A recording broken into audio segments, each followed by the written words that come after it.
March a dull girl, you know.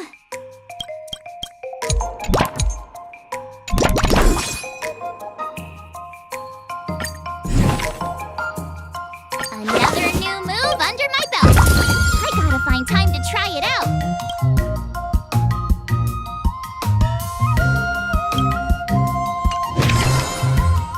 Let's do this!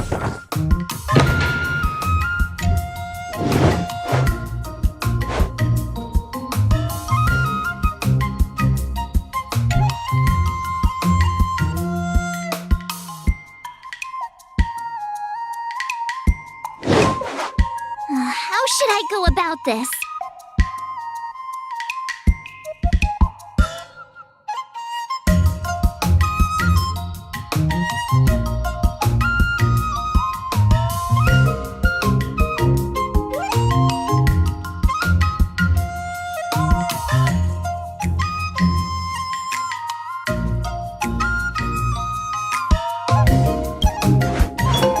Nah.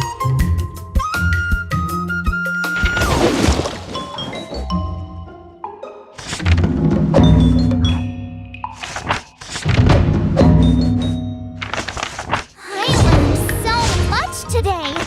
Well done, me. Today, you'll face your first test. It's all about the basics. Oh, I know. It's float like a butterfly, sting like a bee, right? That's boxing? But close enough, I guess. Grasping the basics is crucial to mastering swordplay, Miss March. Focus on wielding your sword properly, making your thrusts swift and strikes brisk. And parries should be fluid and nimble. Got it. See? Even March is getting bored of your rambling. But I'm actually not bored at all. Miss March is still a novice, so I'm giving her some tips on the basics to help her better understand them. Neglecting the basics will only make you vulnerable in a fight. Even for an extraordinary sword master like you, Yun-Li. Just focus on your teaching. Why bring me into this? What? Didn't General Huyan offer you any guidance? Looks like your general hasn't told you to stop hopping around like a sparrow in a fight, huh?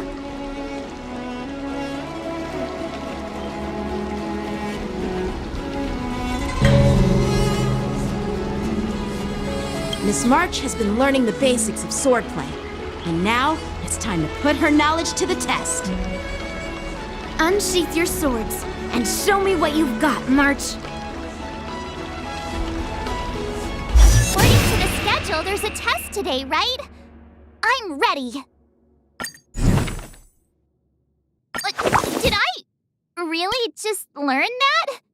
I guess I am pretty awesome after all.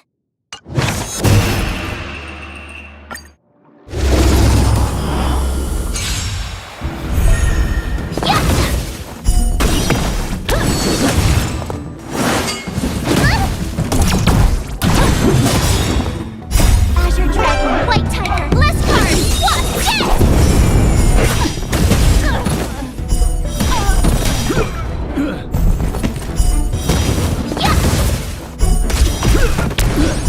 Awesome! Azure Dragon, White Tiger, less cards! What's this?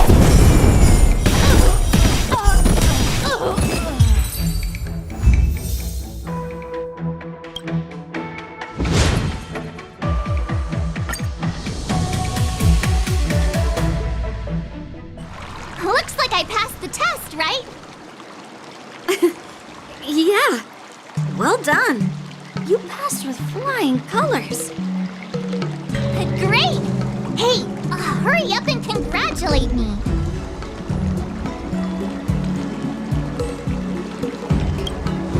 Oh, jeez, you sound just like those parents on the Xianzhou.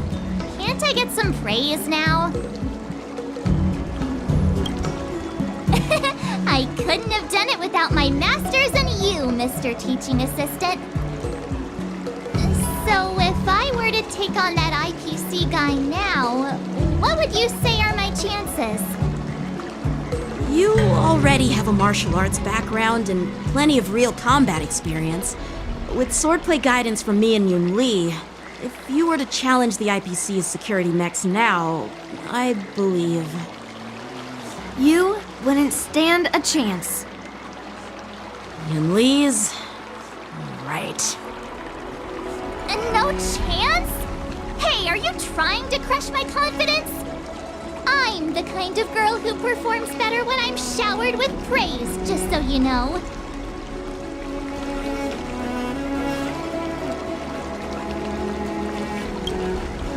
Wait, are you saying my swordplay still isn't good enough? I thought teaching March was just something of a hobby, but now, actually seeing her progress gives me a sense of accomplishment. Oh, really? So now you finally acknowledge her talent, Master Yun Li? Don't worry, Miss March. I've been serious about teaching you from the start. Oh, don't try to cause a rift between us. Every move and technique I taught March is straight from the Juming art of swordplay. 15 days of training is short, Miss March. Whether you pass or fail this test, I hope you'll continue with the basics, because that's your best shot at winning. After every test, the General would take me to the Artisanship Commission for sword maintenance. Let's go, Miss March. Today, I'll follow the General's example as a way of acknowledging your progress. Thank you, Master Yanqing.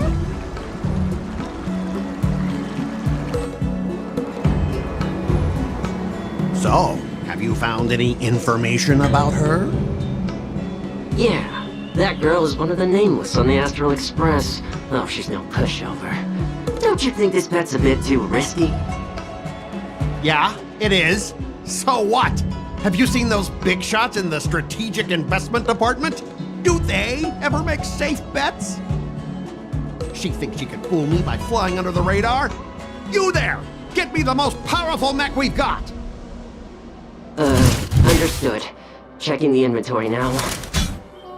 Now I'm curious to see what this 15-day crash course apprentice is really capable of.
Guess I'm exhausted. I think today should be a rest day.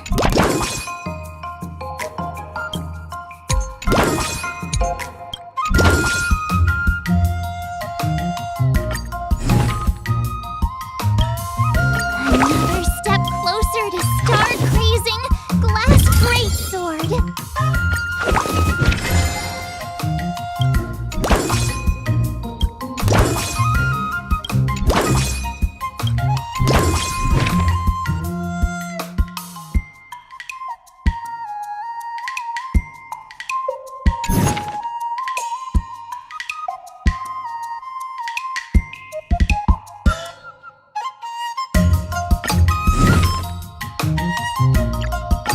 Did I really just learn that?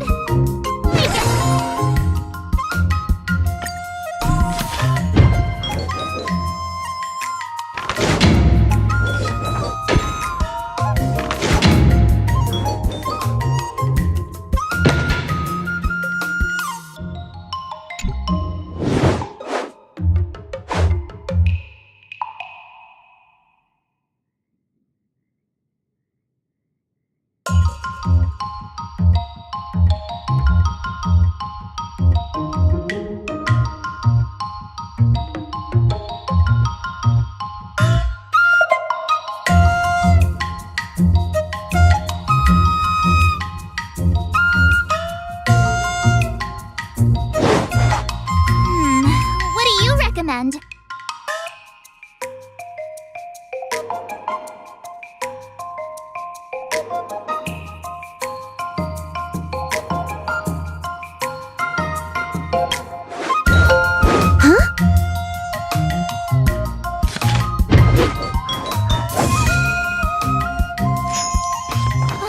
That's enough training for today. I need time to absorb everything.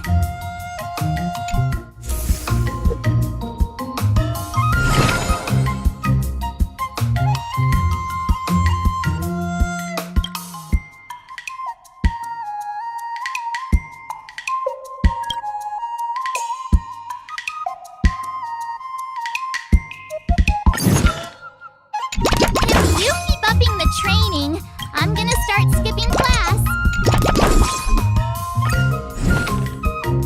Another step closer to star-crazing glass greatsword.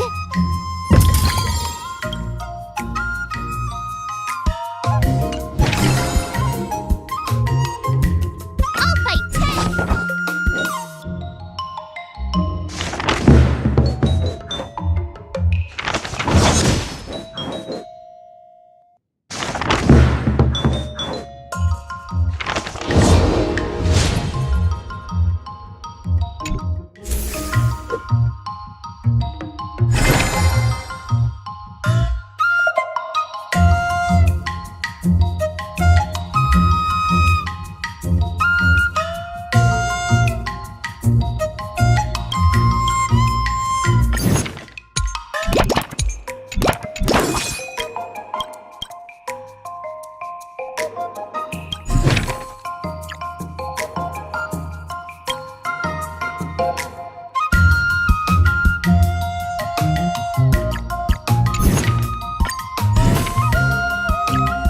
Another new move under my belt. I gotta find time to try it out.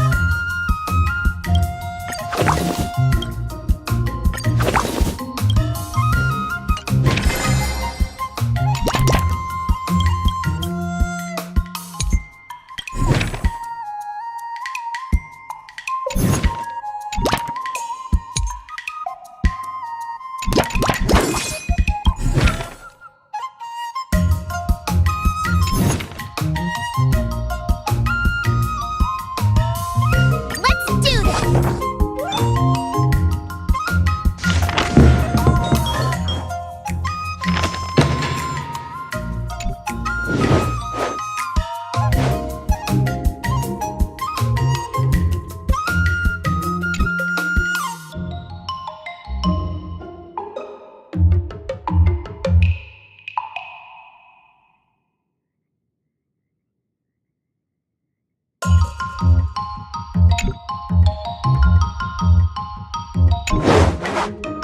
How should I go about this?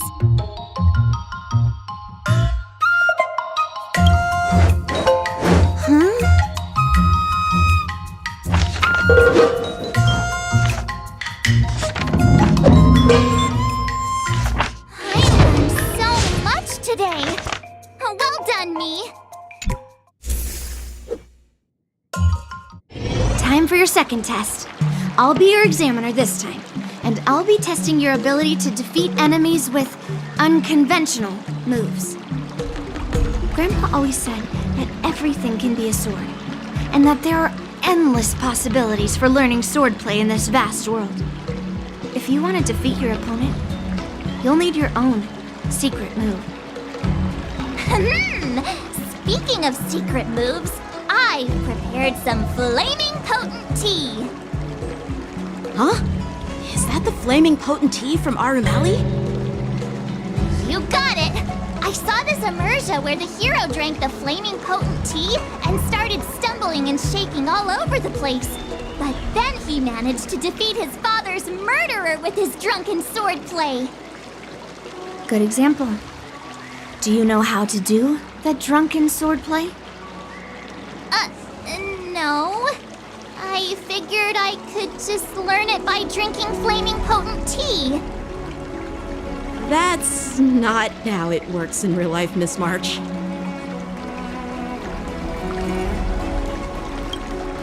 Absolutely. I've learned a lot from my adventures. I've heard you've traveled a lot, Miss March. I'm excited to see how you incorporate your experiences into your swordplay moves.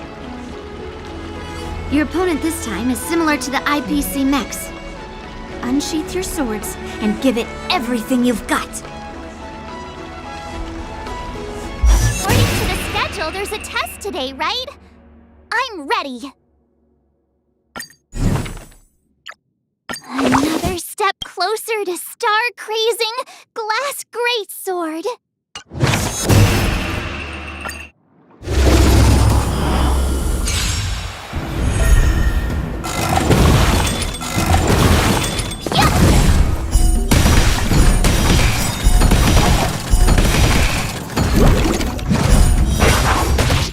Azure Dragon, White Tiger, less cards, what? Yes!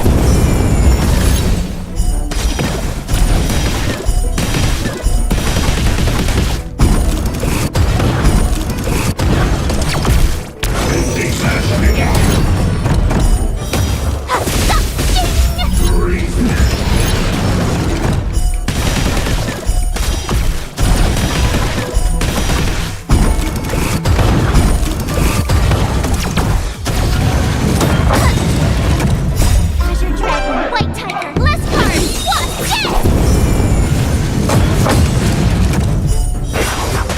Yes! Yes!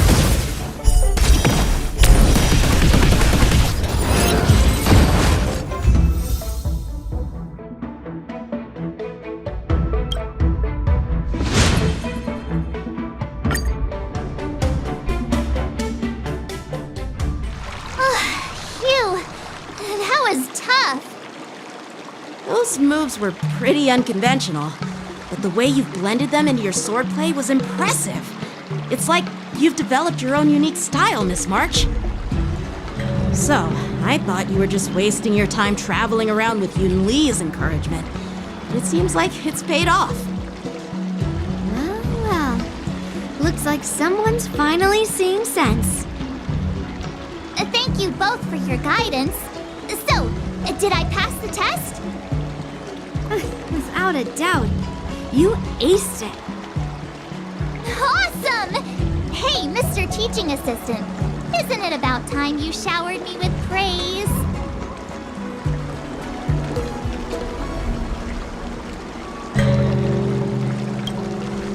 No saving allowed. Let's keep it relevant. This time's for now, next time's for later. No IOUs on praise. I won't be modest this time. My skills have improved by leaps and bounds.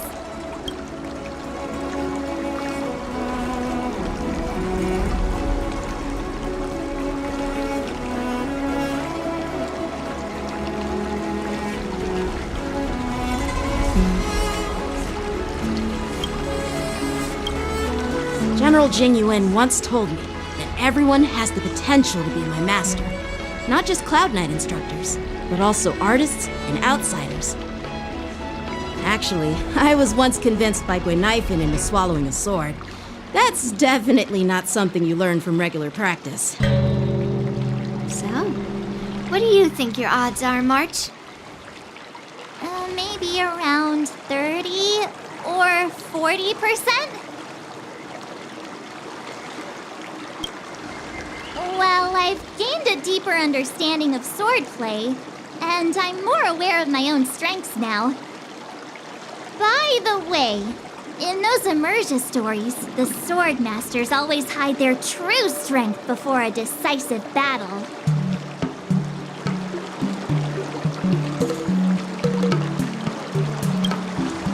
Oh, you got me. From the test, I can tell that you still need some time to master your swordplay. But you did pretty well. Milk tea is on me today. Yeah!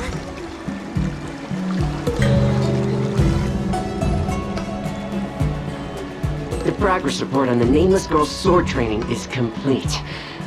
What should I do now, Specialist Scott? Huh?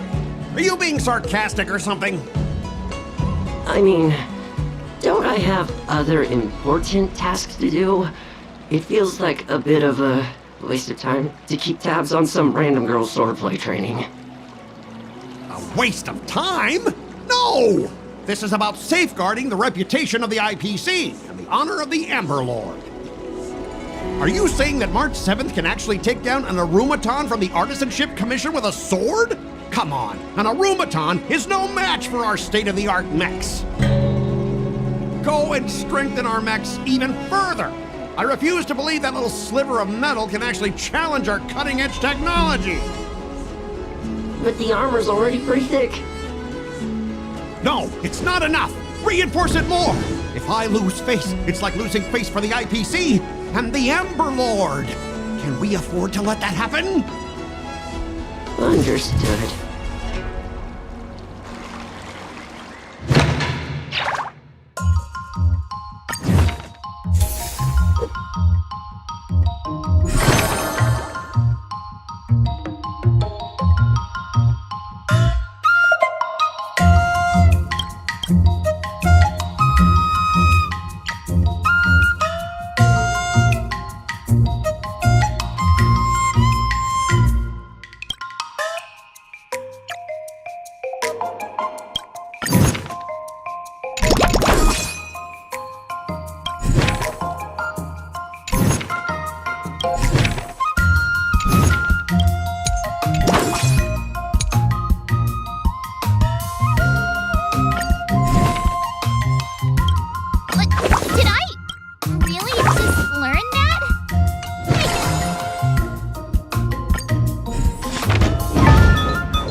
this.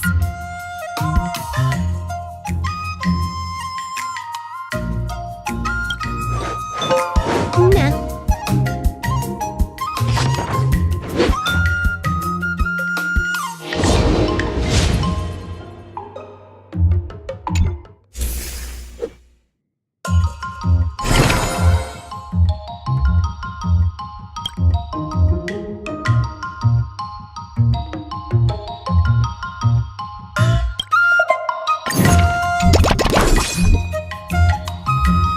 I'll fight 10!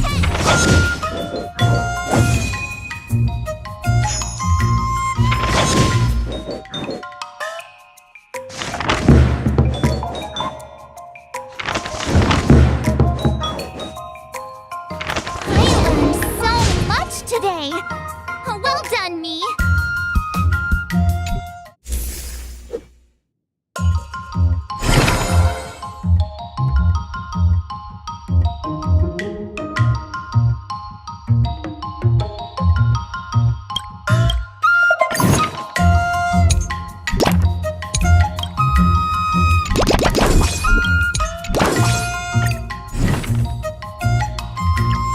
Another step closer to star-crazing glass greatsword.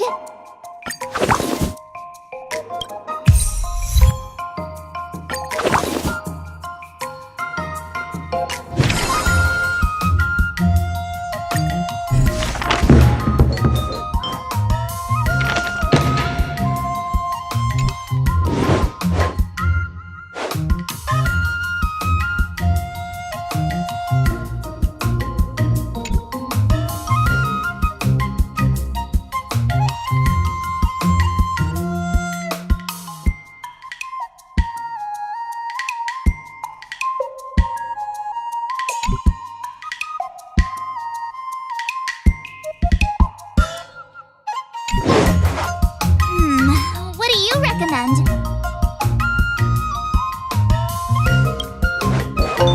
Nah.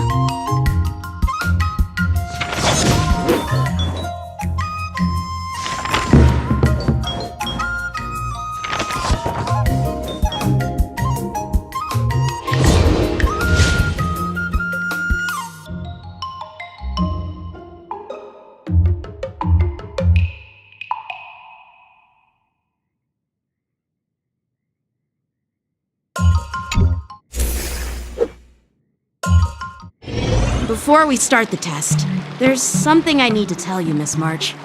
I've received a challenge letter from Scott. He's made thorough preparations, contacting the Realm Keeping Commission and getting approval for a martial arts exchange event. He even chose Arumali as the venue. Seems like he has some connections there. However, according to the rules, the person receiving the challenge letter has the right to decline the challenge. But declining would be like admitting defeat. Of course I'll accept it. But before that, you need to pass the final test, the graduation exam.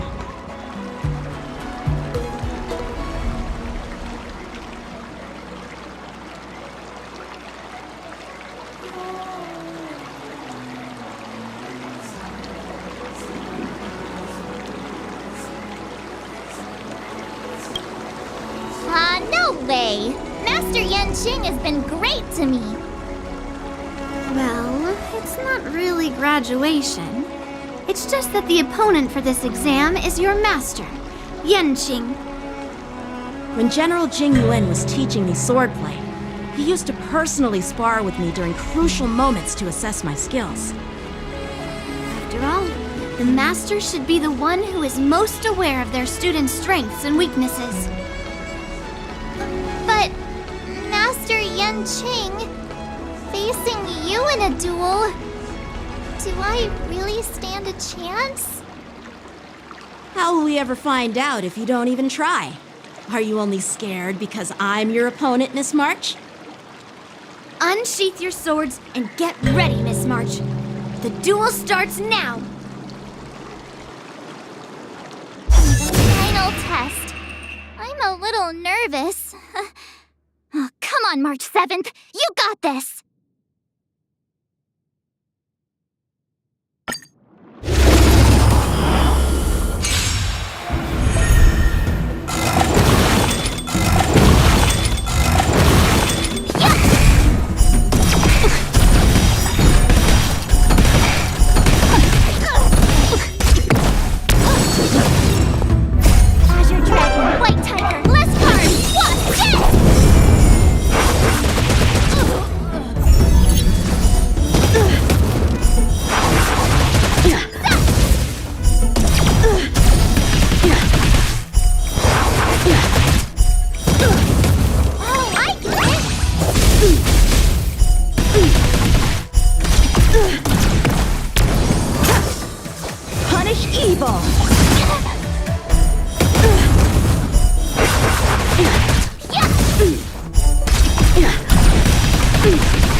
Awesome!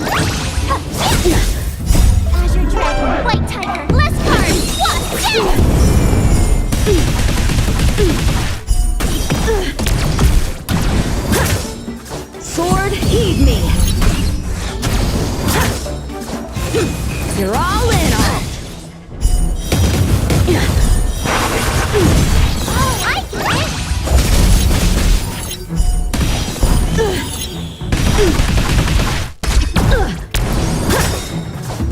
Azure Dragon, White Tiger, less cards!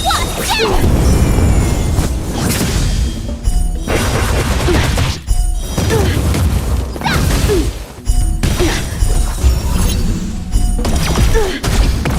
Come get me! Have at you! Punish evil!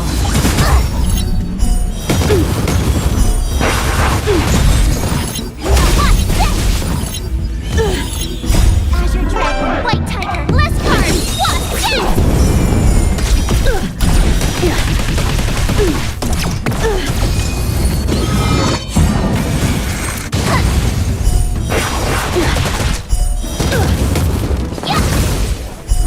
I failed!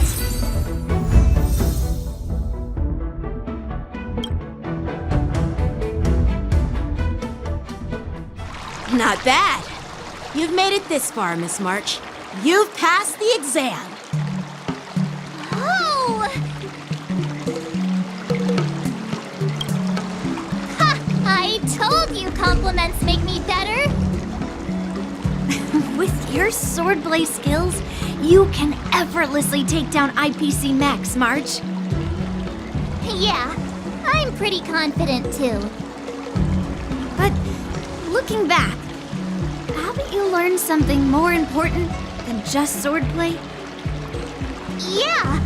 I've not only learned swordplay from masters, but I've also met a bunch of people and gained a lot of insights from my experiences. Those experiences will nourish your sword skills. It's just like Master Yunli said. Everything can be a sword, and there are endless possibilities for learning swordplay in the vast world. That actually makes sense. Now, I'd love to hear your suggestions on how to defeat Scott.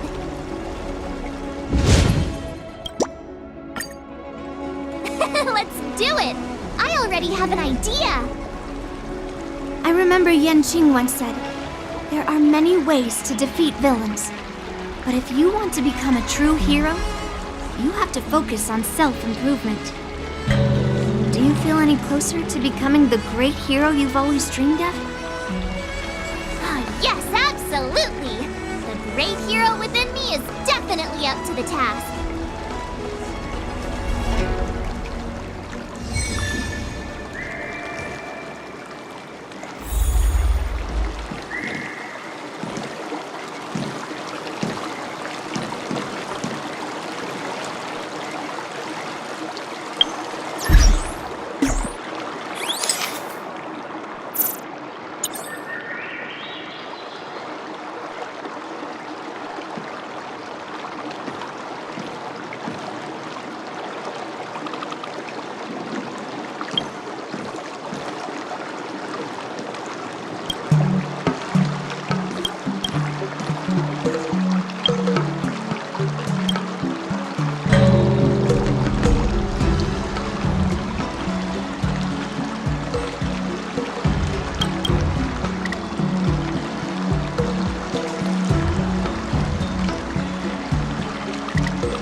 going up against Scott soon. I'm so nervous.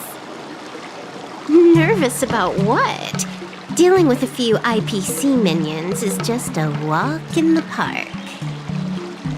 But Scott will definitely use the IPC's mechs. There's no way I can take them down with just a couple of swords, right?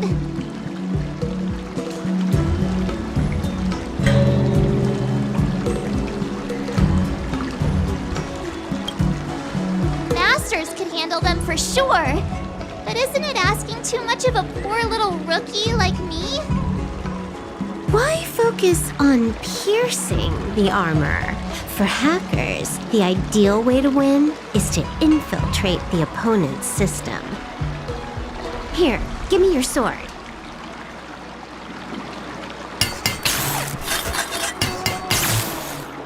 All right, you've been enhanced. Go for it.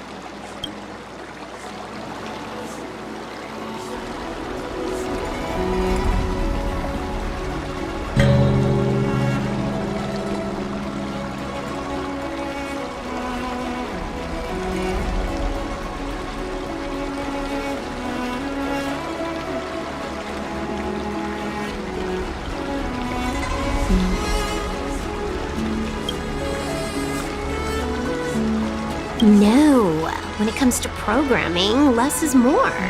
Overdoing it increases the chance of creating errors.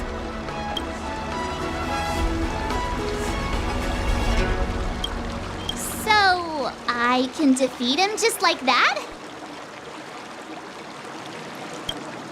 Yeah, there's a Sanjo proverb for such an occasion.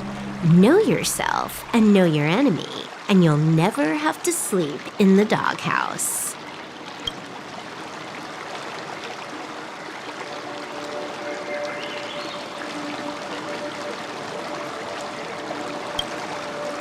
You made up the second half, didn't you? What do you know? Just let sleeping dogs lie. Anyway, now's not the time for discussing Sanjo's sayings. You've got bigger fish to fry. Go and show Scott what you're made of.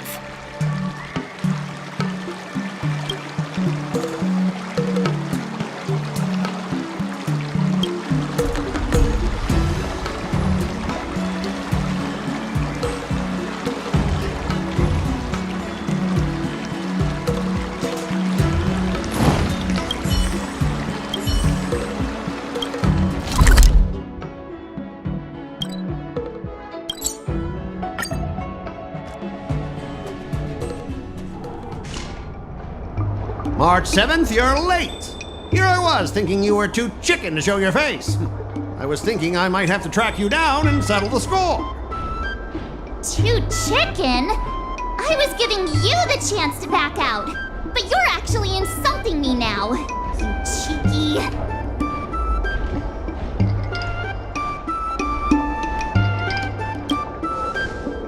I hope your actions are as strong as that mouth of yours. I wonder what Silverwolf did to my sword. Can I really defeat Scott? Don't worry, dear Miss March. Rest assured, we will win.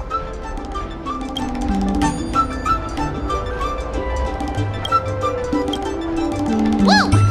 My sword is talking.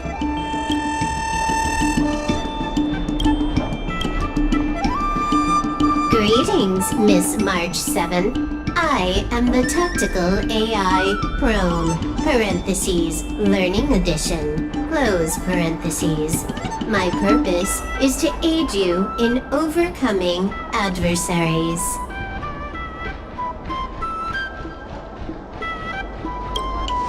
No, Silverwolf is not amazing at all.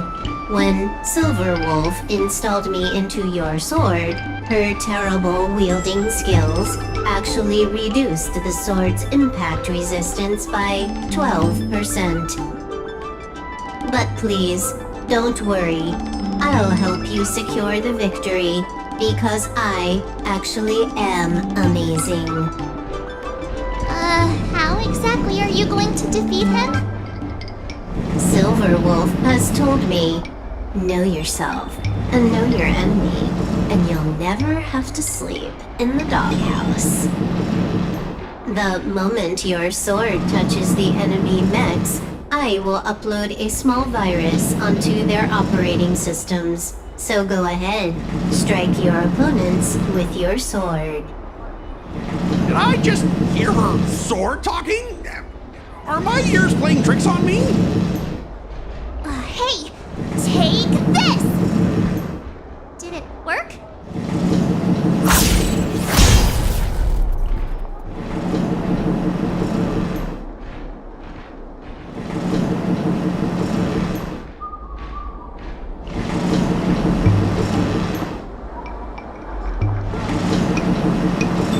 Operating system rebooting. Proven failure detected. What's happening? My mech! What did you do to my mech, March? I don't know. Higher authority command recognized. Entering combat mode. Now it is time to fight, dear Miss March. Oh no! Boys, they've taken control of our mechs! Get ready for battle! I'm begging you! These mechs aren't cheap! Please don't break them! Sure thing. Provided you do not fight back, the mechs will remain undamaged. Oh, this cyber swordplay is amazing! Know yourself and know your enemy, and you'll never have to sleep in the doghouse.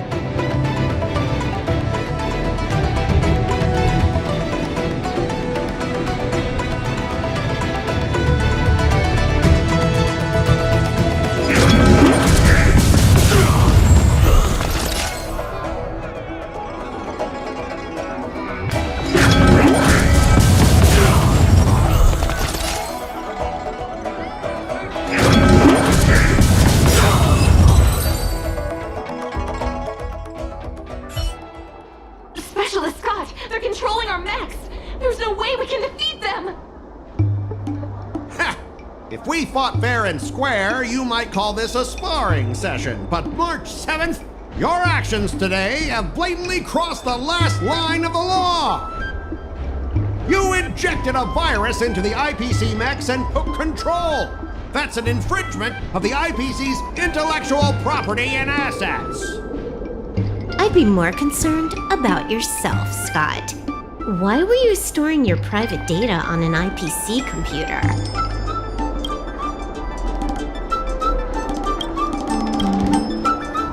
Private data? I have no idea what you're talking about. No idea, huh?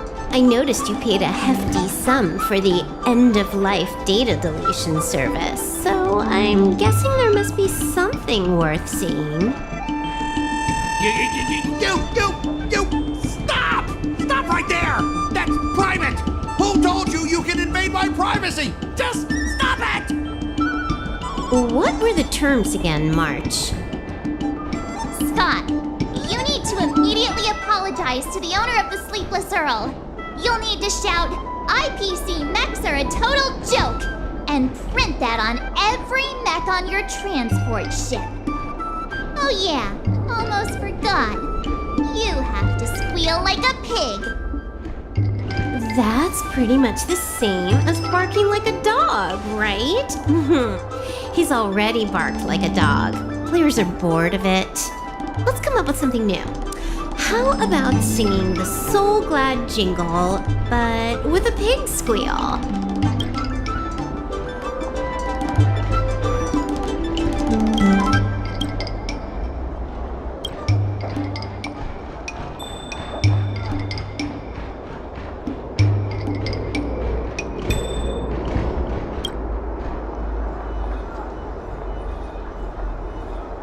Sam has been humming that blasted song every day since coming back from Penacony. It's all I can hear. Fine, you've got me. I want to apologize to the owner of the Sleepless Earl. It's my fault for causing trouble and making a scene on purpose.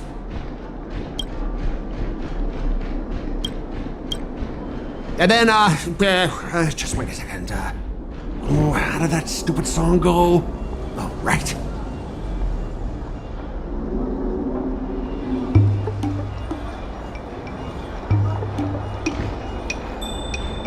IPC mechs are a total joke!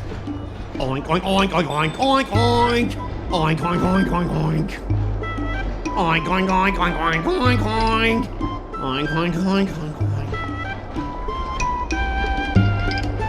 He actually sang it twice. Talk about being committed to providing a service.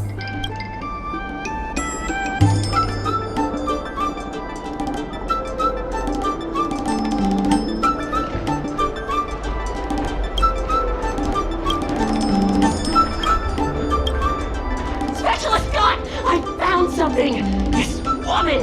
She's a Stellaron hunter! What? No wonder she was able to effortlessly hack into our systems! Oops, you caught me. Since my cover's blown, it looks like I'll have to resort to social obliteration to keep you quiet.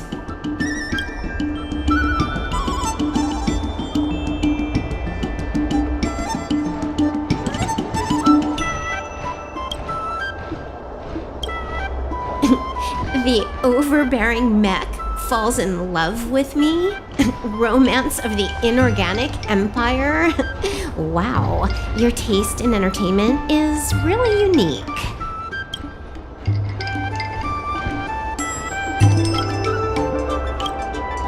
I'm sorry, I'll be on my way. But boss, why don't we take this chance to catch her and claim the reward? Why? Because if you don't leave now, you'll be socially obliterated too! Hold on a sec. Before you leave, let me give you a piece of advice. What? You should have faith in cloud technology. You just don't get it! Humanity will never feel secure by putting all their faith in an ever-changing network!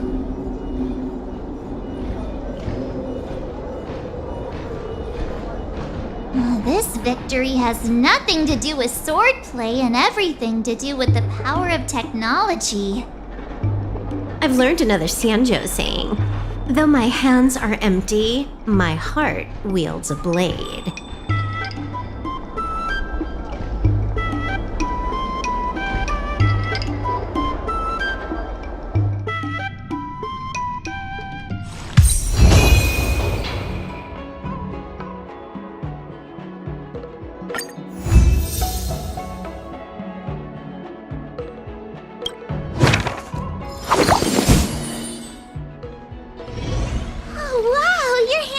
Is so beautiful. Can you teach Mr. Tails sometime?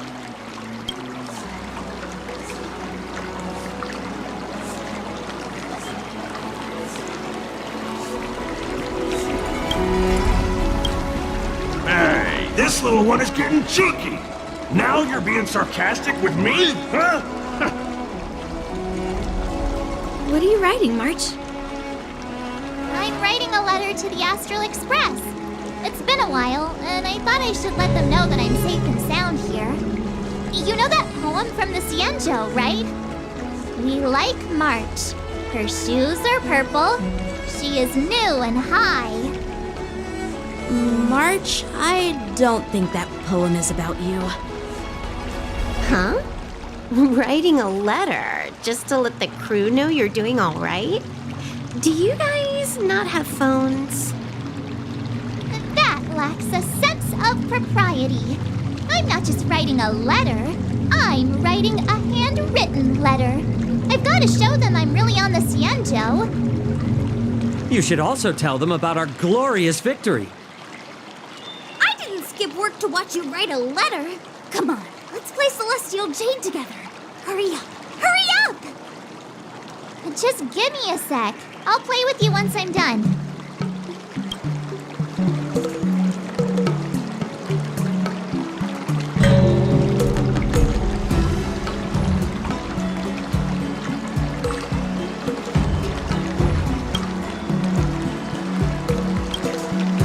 Dear Himeko, Mr. Yang, and Pom Pom, We're all good here on the Ciento Lafu, so no need to worry. By the way, how's your trip going?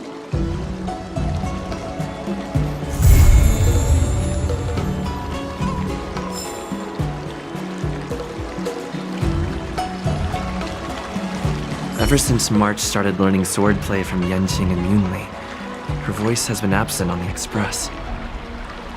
I wonder how well she's progressing. Where has she been these days?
Trying to come up with a new stage routine these days. Do you have any ideas?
There you are.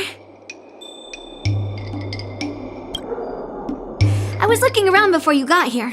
I already looked everywhere, but March 7th is nowhere to be found. Forget it.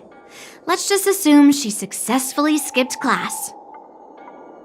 Actually, she's been quite diligent in her swordplay practice and hasn't taken many breaks lately.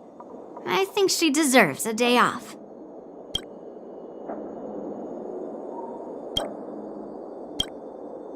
Besides, I used to skip classes even more than her back when I was still learning.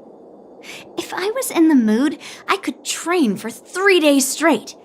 But if I wasn't in the mood, none of my seniors could find me. So, I can understand where she's coming from.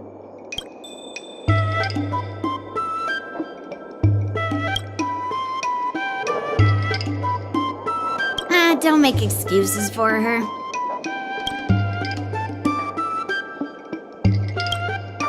Since you're here, let me treat you to some tasty food.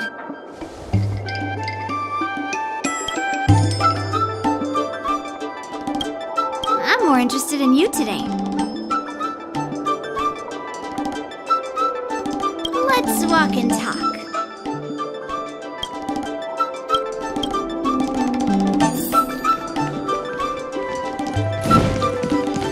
Told me there's tasty food in Arum Alley. Let's go there.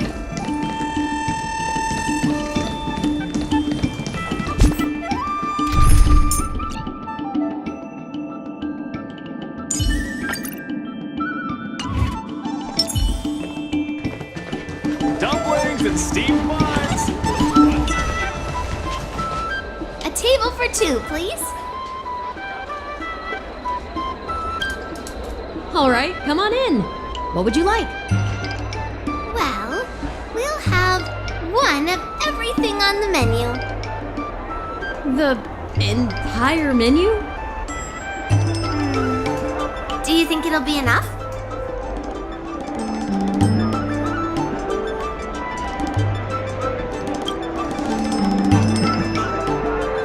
Don't worry, I've got enough money with me.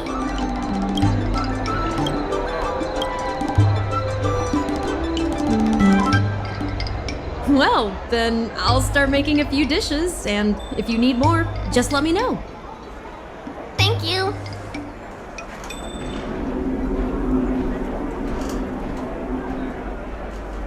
No, I've thought about it. She deserves a day off. Yeah, I mean, not too much, actually. Grandpa said to never be stingy when it comes to making friends. So, how big is your appetite?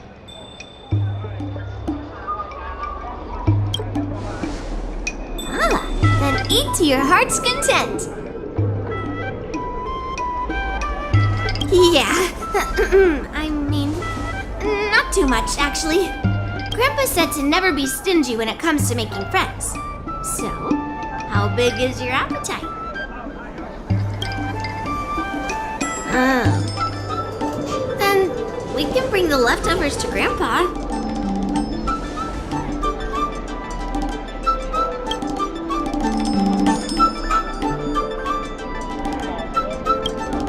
Yeah, I mean, not too much, actually. Grandpa said to never be stingy when it comes to making friends. So, how big is your appetite? Then eat to your heart's content.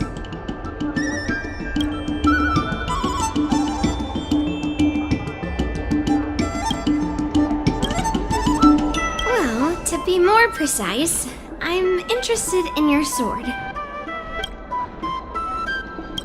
Yanqing mentioned you before. He said that you're not to be underestimated, and that your weapon has a unique shape. So I've always been curious about your sword. How the weight is distributed, what material it's made of, whether it contains any special ingenia, and what kind of sword techniques you use.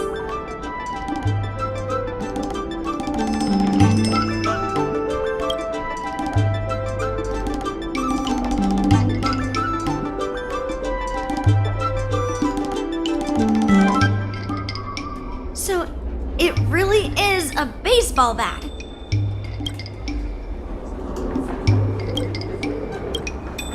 Grandpa said that a sword doesn't have to be constrained by its shape, so, in a sense, your bat is a sword too. He also said that a weapon mimics its master, so your bat actually reflects your habits and nature, you know? Let me guess.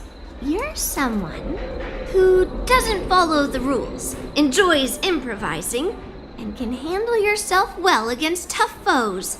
Am I right?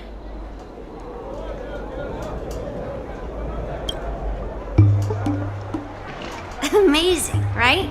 And I bet you always say something silly like, rules are made to be broken.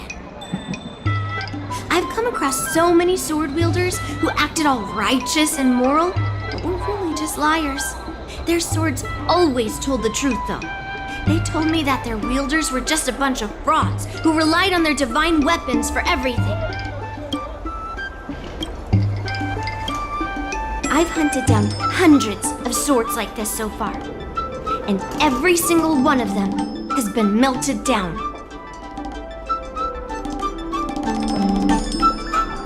Yes, but only for those who cross the line.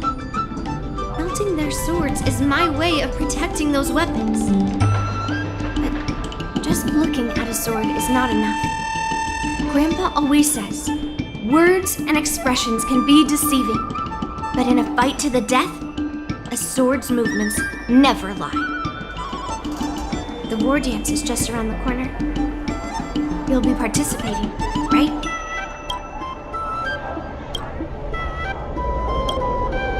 Miss Yoon Lee, for talented swordmasters like you, the war dance is a perfect opportunity to show off your skills and make a name for yourself.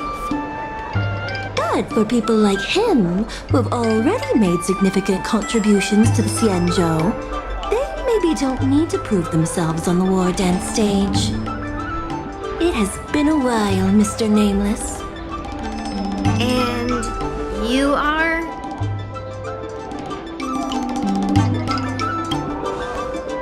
Thank you for your introduction, Mr. Nameless. I'm Shi Kuei, and I work in the Palace of Astrum as the secretary for the Helmmaster. I apologize for interrupting your conversation. I happened to hear you discussing the war dance, and since this person is an old acquaintance, I thought I'd come and say hello. Yes, with the war dance approaching, many guests from afar are pouring in. Mr. Pavo here is one of them. He's from the distant planet Kalevala. Mr. Pavo's planet recently joined the Pan-Cosmic Trade System. He brought his delegation here this time, not only for business, but also to return something that belongs to the Xianzhou. Miss Shikui, the word gift is perhaps more fitting than return. While it did once belong to the Xianzhou, we faced many tribulations to be able to deliver it here, so it should be considered a gift. I apologize for my poor choice of words. Mr. Pavo's delegation brought a legendary Xianzhou sword that had been lost for centuries. General Huayan plans to personally thank them at the Palace of Astrum and present the sword as a prize to the champion of the war dance. Mr. Pavo and I were actually on our way there. Since you two were talking so enthusiastically about the war dance, maybe you'd be interested in joining us at the Palace of Astrum?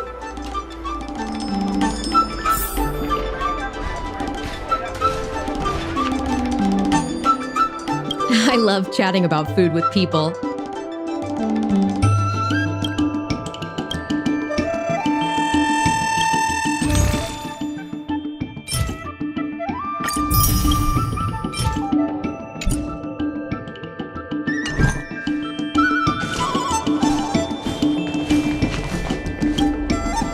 Nice to meet you both. The journey to the Xianzhou Laofu wasn't an easy one, but the scenery here is worth it. It's completely different from my homeland.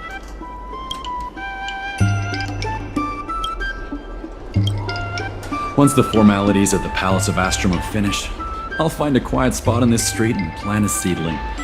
And then my mission will be complete. The Sword of Heroes will finally be returned to its rightful owners. I couldn't be happier. Oh, you're interested in my home planet? That's great. Her Excellency is welcome to visit us at any time. Even though the trade route just opened, it still might take around 200 system hours to get there from Pier Point. But our planet is really great. Sure, it's a bit cold and the food is a bit repetitive and our houses aren't as fancy as those on Pier Point, but that doesn't matter. We've discovered massive supernium deposits, and we're on the path to prosperity.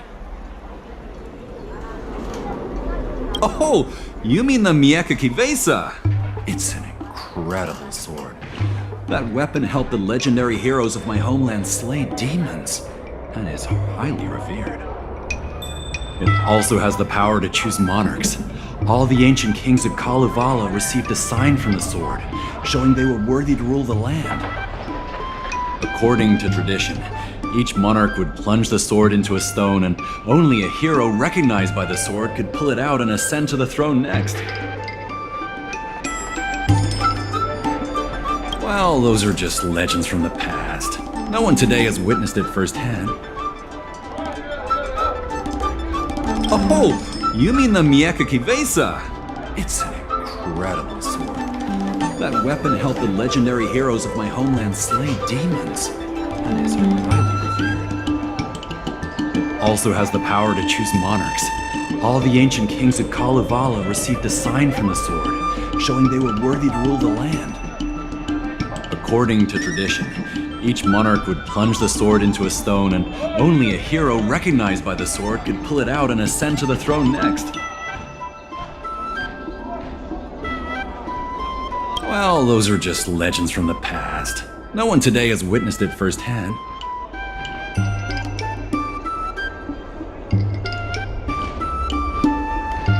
Well, times have changed, and now that we have a council in place, the idea of a sword crowning a king has become a joke. Besides, it wasn't a native of Kalevala who last pulled out the sword and recognized its connection to the Xianzhou ship. It was a visitor from afar. While the sword holds great historical significance for Kalevala, it doesn't truly belong to our world. The old-timers on council had a heated debate about whether to return the sword. They eventually unanimously agreed to let the Mieka Kivesa return to where it truly belongs. That's the best possible outcome. Wonderful. It's an honor to have so many people witness the sword's homecoming.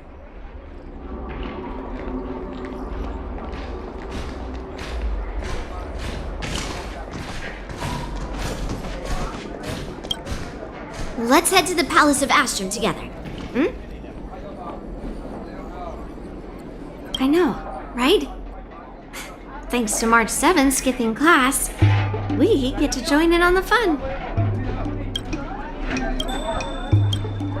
Grandpa always asks me to go look at swords with him, but he hasn't said anything about this one. It's really weird. But now that we're invited, let's go and check it out.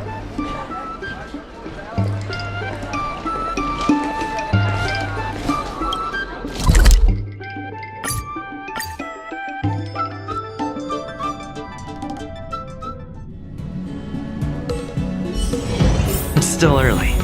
Where to now? There you are. Come on, let's go to the ceremony together.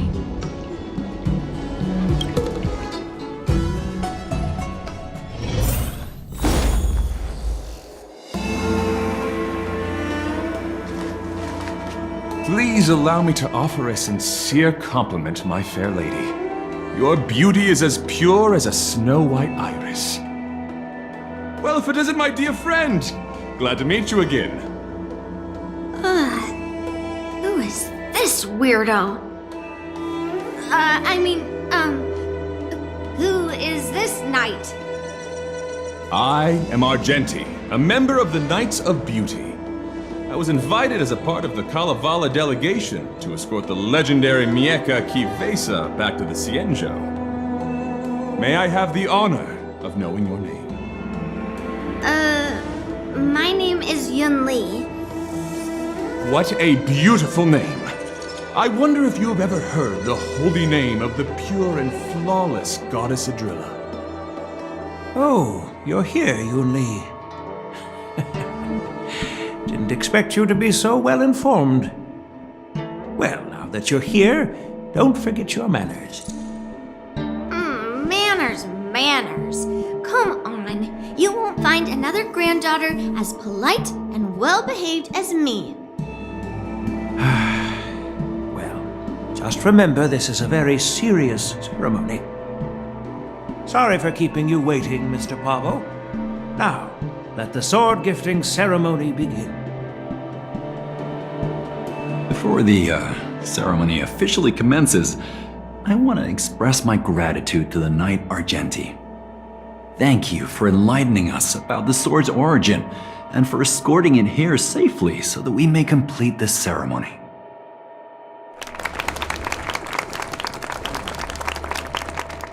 On behalf of the Kalevalan delegation, I, Pavel Kalistaya, am here to return the legendary Mieka Kivesa to the Xianzhou Alliance, its rightful homeland. I'm truly grateful for Kalevala's noble act of returning the sword and for the Knight of Beauty's chivalry. Now, as we gather here on the Xianzhou Luofu, I officially welcome the sword back to its homeland. Mieka Kivesa.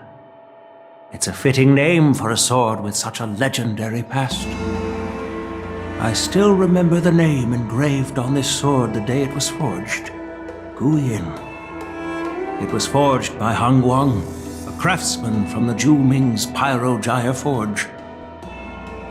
Wait, Han Guang? Although its blade is worn and cracked, its essence remains as resilient as the Xianzhou Cloud Knights. All it needs is some repairs and polishing by the skilled craftsmen of the Artisanship Commission to regain its former glory.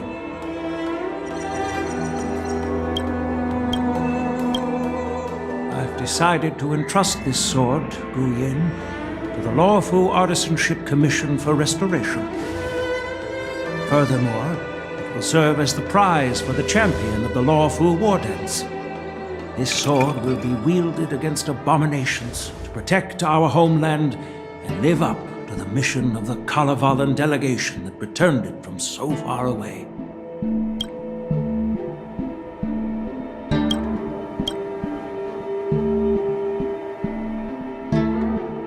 Thank you, General. It is an honor for Kalevala. Now, esteemed knight and delegation members, please head to the Artisanship Commission, where... No!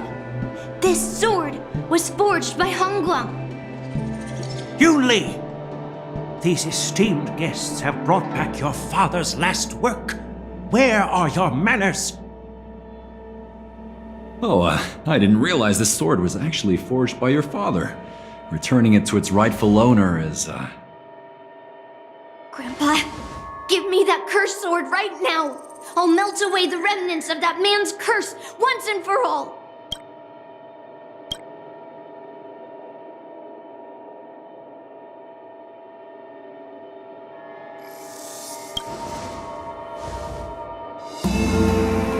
Don't be rude, Yun Li. Apologize to our esteemed guests from afar.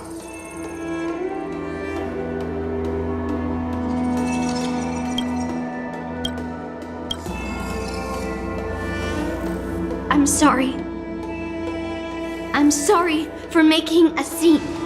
But I have to melt down this cursed sword. I won't let it fall into anyone else's hands.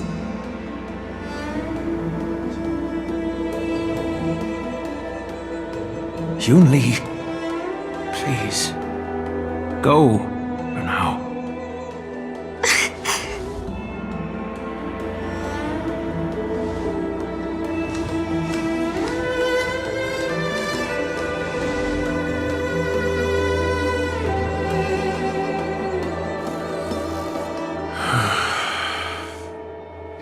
This is exactly why I didn't want Yun Li to know about this. I didn't want to create trouble, but trouble found its way here anyway. Perhaps it really is divine intervention. Could you, please, keep an eye on Yun Li for me?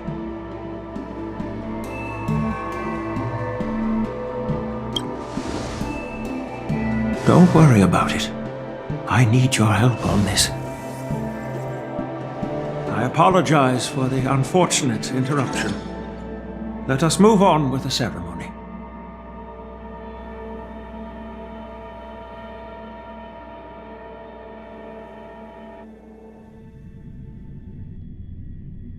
Unless I'm mistaken, Yun Li should be around here somewhere.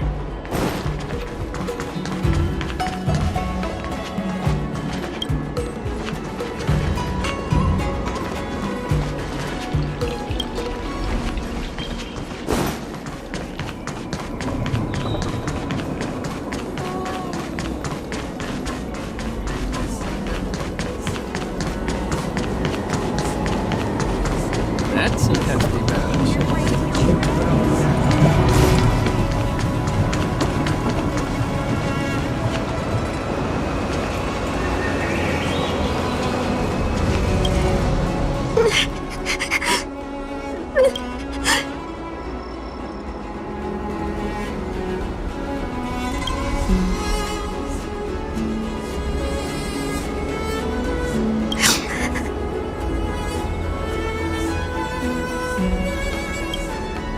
Stop watching me and say something.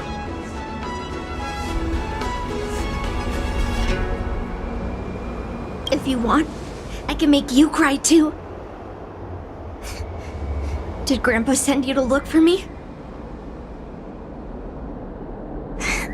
I bet he did.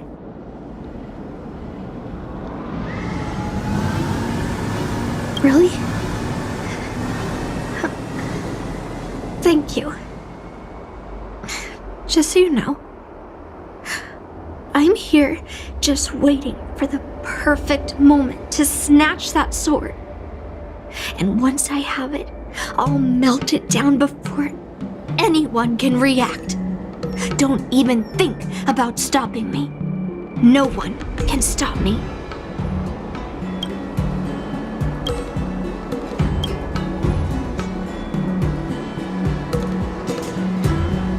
Grandpa sent you here. Surely he doesn't want you to help me. Have you heard of cursed swords? That sword is one. You've clearly heard a lot of folk tales. But that's not the kind of cursed sword I'm talking about. A cursed sword lets anyone, even a complete novice, wield it with insane skill. Just by holding the hilt, even the weakest rookie can brandish it with incredible speed and strength. I'm not joking around. And I'm not making up some crazy story.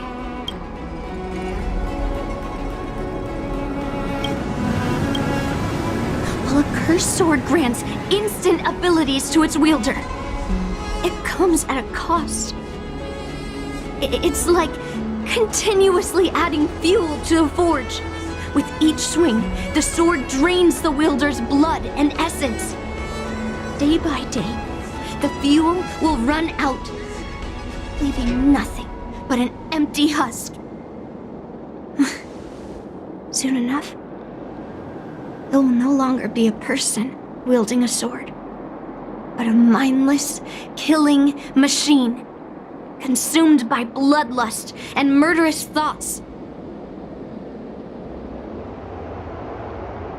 I wonder if you've ever heard of a creature called a heliobus.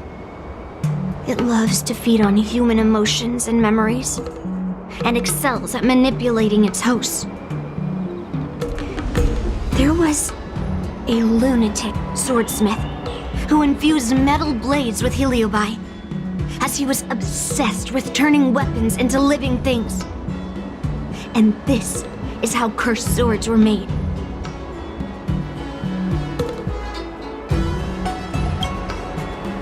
I know, I shouldn't have caused a scene at the sword gifting ceremony. But I've thought this through.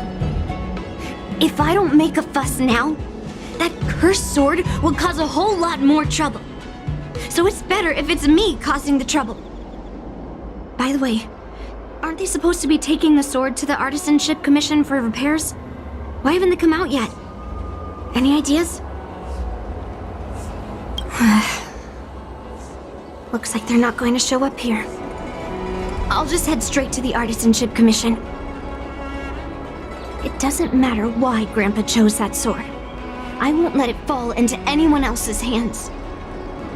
I'll track down every single sword he forged and melt them down one after another. Just like I've been doing all these years. I have to go now.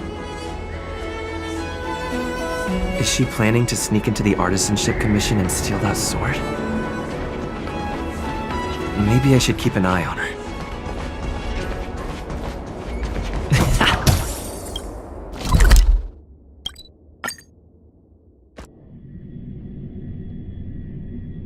The Artisanship Commission is so big.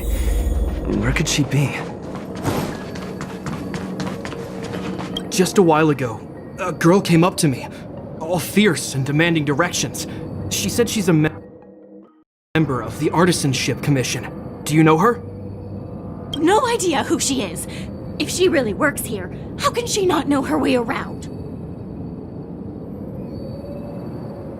Yeah, she wasn't big at all, but that weapon of hers was pretty intimidating. She was in a hurry, heading straight for the Artisanship Commission, and I didn't want to ask too many questions. She said something like, "I'm a member of the Artisanship Commission. Where do you keep your precious stuff?" I got scared and pointed her toward Master Gongshu's warehouse, where he stores his arumatons. Wait, why did you give her directions? What if she's planning to steal something? Where else? Like I said, she was headed straight for the warehouse, where all the valuable arumatons are. Yeah, that place is filled with Master Gongshu's precious arumatons. I bet they'll give her a hard time. The security there is tight. I hope that little girl is okay.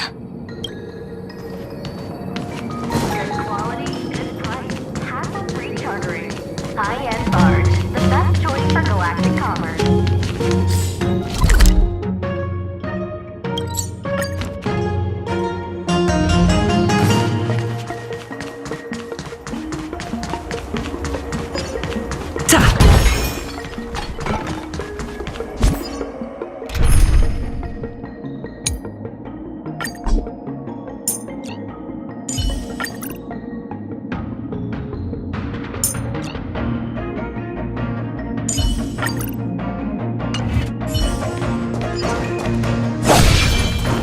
Stream forward.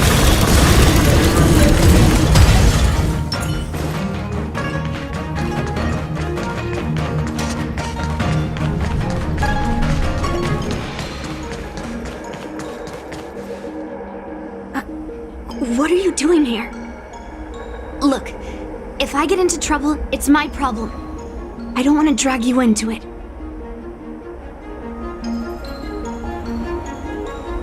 Fine. Let's smash these metal cans first. Then we can talk.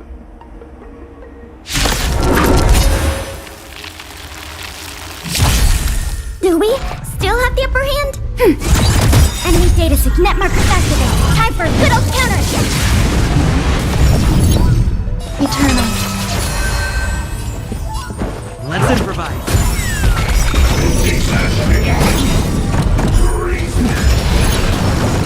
The mood is set. Let the show begin! Every petal in life's garden, all will be swept away by the wind. Free will, or was it destiny for oblivion?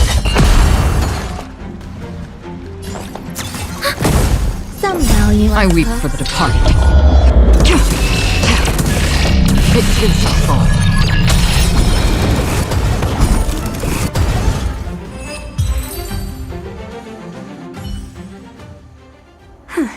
That was the last of them. Thank you for helping me out. This place is heavily guarded, but there's nothing but arumatons. Where is the arsenal? Seems like not even those craftsmen know where the arsenal is. At this rate, we won't find anything. And Grandpa might take me away before I can do anything. You're not really here to help me. You're here to stop me, right?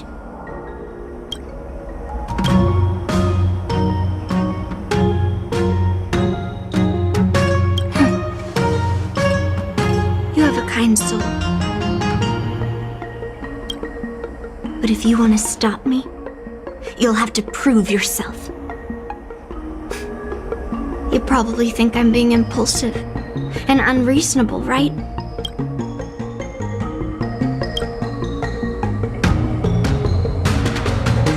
Hey! I'm not always like this. It's all because of that cursed sword.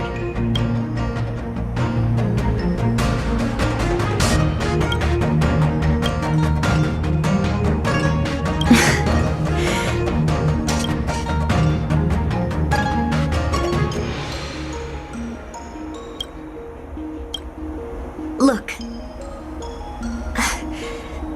I owe you an explanation, but this isn't the best place to talk. We need to find somewhere else. Let me be clear though, I'm still pretty riled up. This is just a temporary break. I already told you about Guyan. The sword that was returned during the ceremony. It's a cursed sword, with a heliobus inside. And Hongguang, the swordsmith who forged it, is my father.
I rarely mention his name to anyone other than Grandpa. Maybe, like you said, I've been avoiding having to talk about him. But as long as my mission to hunt down cursed swords continues, it's impossible to avoid the topic forever. For some reason, I feel like I can open up to you. Honestly, I don't remember much about him. All I know is that the Pyrogyre Forge used to be a bustling place, with people from all over coming to get one of his swords. They called him the greatest master craftsman since Yingxing. I didn't catch all the details, but I do remember seeing him forge those amazing swords, while the visitors watched with smiles on their faces. I used to believe that craftsmen brought happiness to others.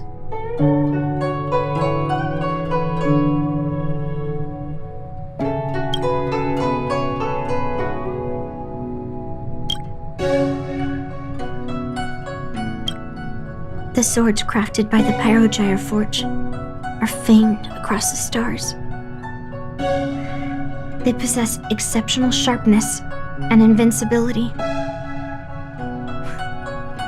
With these legendary weapons, even ordinary people can become skilled warriors, capable of overcoming the most formidable opponents. But then, he became obsessed with becoming a famed swordsmith, and started crossing all sorts of lines. He forged cursed swords that should never exist. And all those people who desired those twisted swords started flooding into the palace. However, just like Grandpa said, those who excel with the sword will eventually suffer by it. The palace was overrun with visitors from afar. Some left empty-handed, others got swords that didn't fulfill their desires, and some even resorted to stealing. And in the midst of all the chaos my father created, he ended up being stabbed by one of the swords he forged.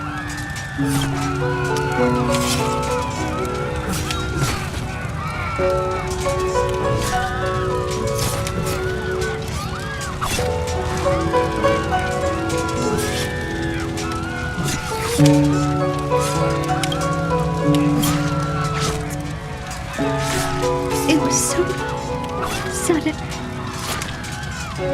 and unexpected. Everything went silent for a moment. All I could hear was the sound of bones breaking and blood pouring out. I was frozen in place, unable to move. It was only when my mother pushed me away from the deadly swing of the cursed sword that I managed to escape. I don't remember much after that, except for the pounding of my heart and the sound of my own gasps of breath. I could hear the smiths in the Pyrogyre Forge shouting, "Run away, Yunli!" And the screams of agony. My tears wouldn't stop, and I couldn't see anything. I kept gasping for air until I collapsed in a pool of blood. If General Huayan hadn't arrived in time, I probably wouldn't be here talking to you now. After that, General Huayan took me in and treated me like his own granddaughter. To me, he is 100 times better than my sinful father. He taught me forging and swordsmanship.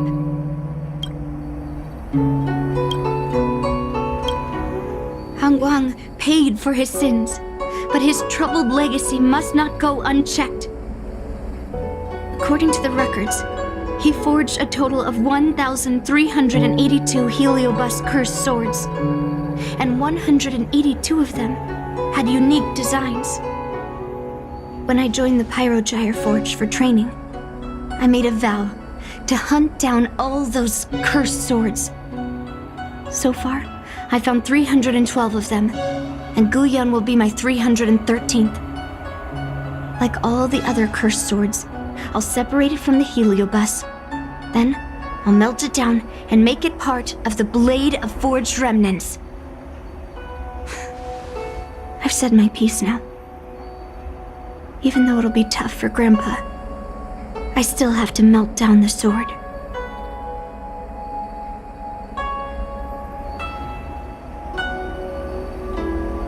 Those travelers who came seeking Han Guang's swords all came in the name of justice and honor. Most of those so-called great heroes were heartless killers. They are only called heroes because they won.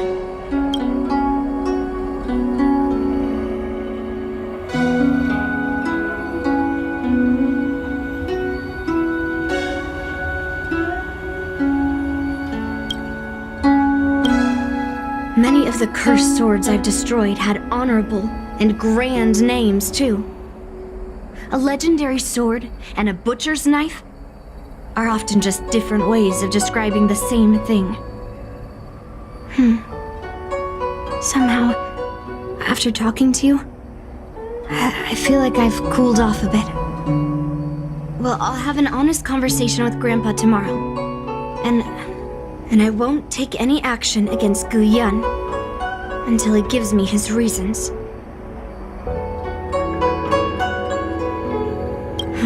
Yeah, I shouldn't have done that in a public place.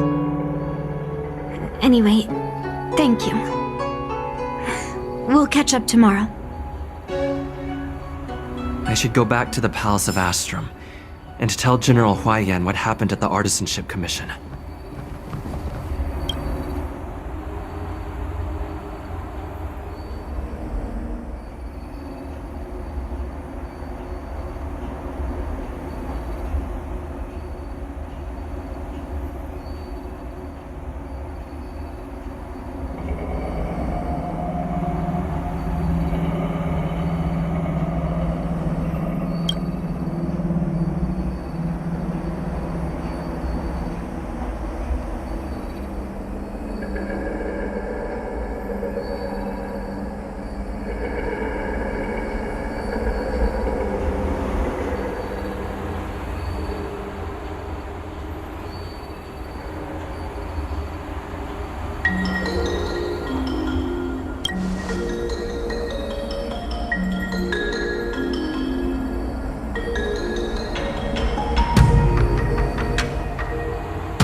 My granddaughter didn't cause any trouble, did she, young man?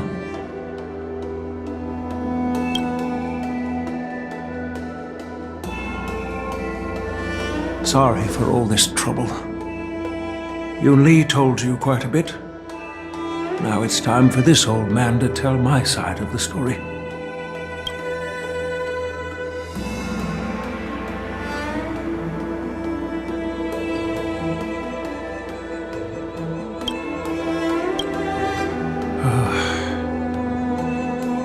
Han Guang was my beloved disciple. A rare genius not seen in the Pyrogire Forge since Yingxin.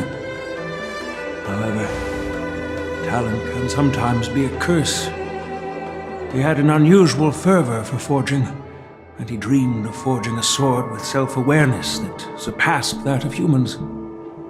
He believed it would make warriors invincible without any training.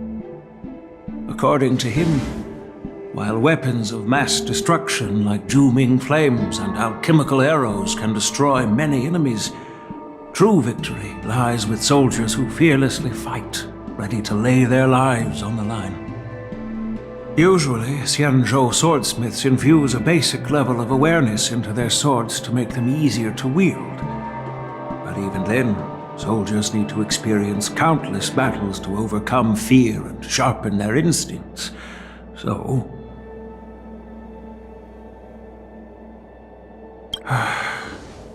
by infusing Heliobi into swords, he managed to forge weapons that could grant their wielders strength and valor, and even make decisions for them. However, weapons are different from regular tools. They are meant to kill, plain and simple. After countless battles, all the anger, fear, and bloodlust are soaked up by the Heliobi within the swords. The soldiers wielding them not only gain strength, but they also become consumed by the malice, turning them into puppets possessed by the swords. No matter how noble Han Guan's intentions were, those weapons, soaked in blood, turned into cursed swords eventually. Later, Outworlders got wind of what he was doing and encouraged him to keep forging cursed swords. They came up with all sorts of reasons, from taking back their kingdoms to slaying demons. And you know what happened next.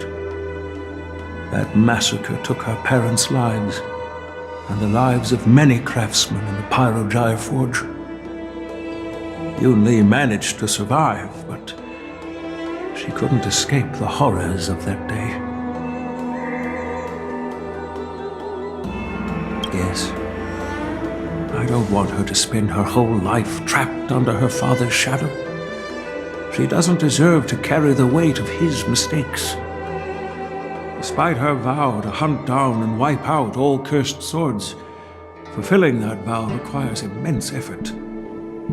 Traversing the starry seas in search of the swords is like finding a needle in a haystack. And to reclaim those swords, she has to duel the bloodthirsty wielders, teetering on the edge of life and death. She has taken back over 300 cursed swords, and has suffered the same number of fatal wounds. I took her in to give her a chance at a normal childhood, not to send her on a sword-hunting journey. Even if she manages to melt down all the cursed swords one day, what will she do with her life after? Hu Yin is indeed one of the cursed swords forged by Han Guang. Very few swordsmiths could use Heliobi as forging material, and Han Guang was one of them. His attempt came at a terrible cost. I thought this sword could be an opportunity. I wanted to tell her that her father wasn't all evil, that even the man she resents so much managed to forge a true sword of heroes. I also wanted to find a chance to tell her about the history and origin of this sword, but not during the ceremony. As you saw, it wasn't a good time. I've instructed the Artisanship Commission to keep the sword safe in the arsenal. If you have any doubts, feel free to ask the people involved.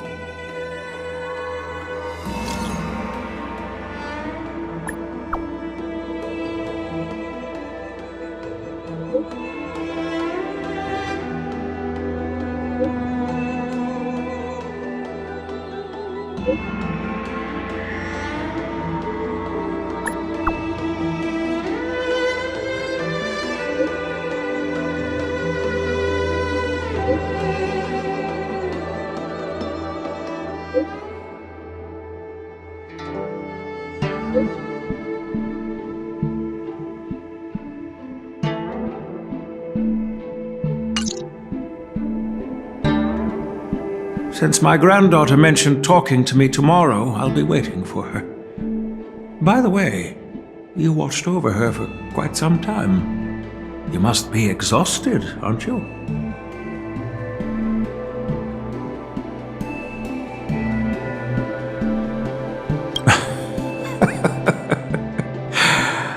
I'll be counting on you then. Time to go back and find that class-skipping March 7th.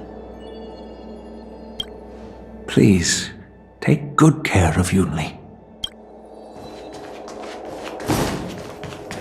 My home planet made its fortune through the mining.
Everyone is here. It's time for questioning. Yunli, I'm sure you understand why the official called you here, right? Yeah? But I didn't steal the sword! Unfortunately, official Dahao didn't hear Yunli's promise.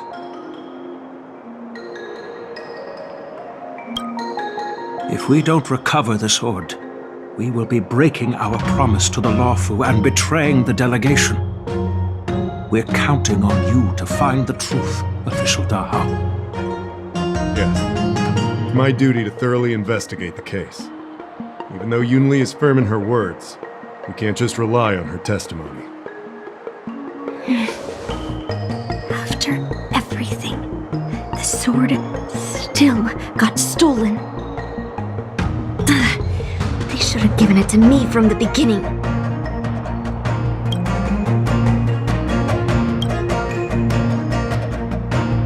In this case of Gu Yun's theft, everyone involved seems suspicious to some extent.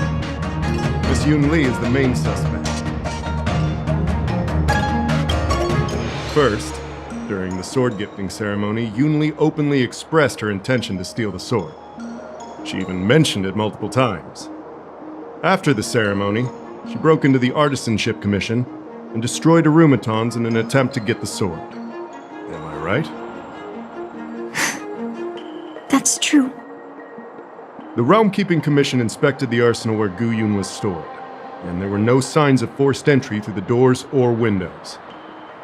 The only possible entrance or exit was a small window gap. just a few inches wide.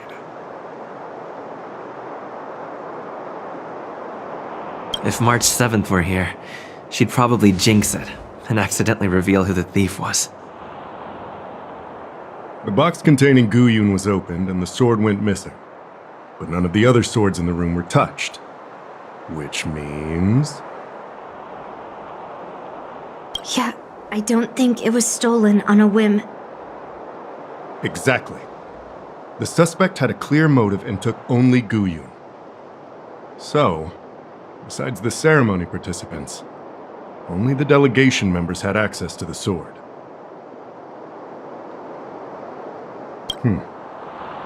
In that case, why would they return it to the Xianzhou in the first place? That makes sense. The delegation, led by the Knight of Beauty, delivered the sword to the Artisanship Commission. The craftsmen who received it testified that they didn't take anything from the arsenal. Argenti? Oh, that Knight of Beauty. He was with the delegation when they handed over the sword to the Artisanship Commission. You might not know, but he's the one who recognized the sword's origin on Kalevala and escorted it back to the Xianzhou. In other words, he's the one who made it possible for the sword to come home. So, he wouldn't have gone through all that trouble to bring it to the Law Fu if he wanted to keep the sword for himself, right? Master Gongshu checked the work records, and I questioned all the craftsmen and apprentices who were on shift at the time. But I didn't find any suspicious individuals. So, did you steal it? Then stop joking around. I can prove that he came to me after leaving the Artisanship Commission, so he couldn't have stolen the sword. To put it simply, not everyone who's seen the sword has been to the Artisanship Commission, and not everyone who might want the sword has seen it. So, the only remaining suspect is Miss Yun Li. Fair enough. So... I didn't steal the sword. Well, when you've eliminated the impossible, whatever remains, however improbable, must be the truth. If you want to prove me wrong, you'd better come up with some solid evidence. Let me gather my thoughts. I need to help Yun Li clear her name. Did we... If you've found any clues, feel free to tell everyone. All right.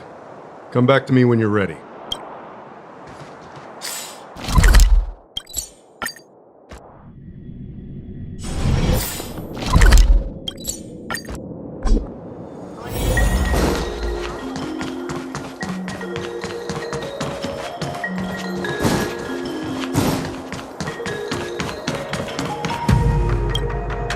Who could have thought that the Mieka Kivesa would be stolen? And that the prime suspect is General Huayan's granddaughter? Regardless, we've accomplished our mission, and now it's the Xianzhou's problem. By the way, why did that girl call it a cursed sword? It's quite upsetting. That's enough, young man. Now, let me get something straight. On Kalevala, this sword has always been highly revered. The first master of the Mieka Kivesa slew countless demons and then passed it down to a line of wise monarchs. The monarchs would heed the guidance of the hero spirits within the sword and gain insight into defeating their enemies. What is, Helio? What? Never mind. The point is that the Mieka Kivesa did help the ancestors of Kalevala build a strong foundation.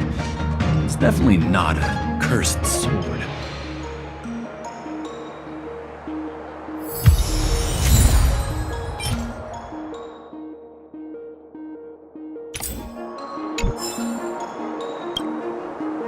Point is that the Mieka Kivesa did help the ancestors of Kalevala build a strong foundation. It's definitely not a cursed sword.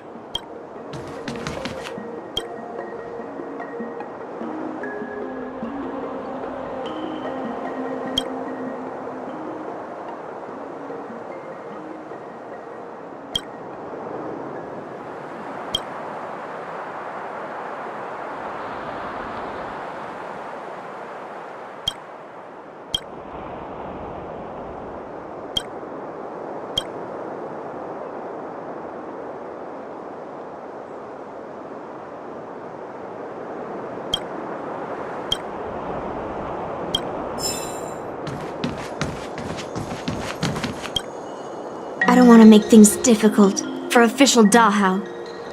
Let's do this his way and prove my innocence. If I can find that cursed sword, I can prove my innocence right away.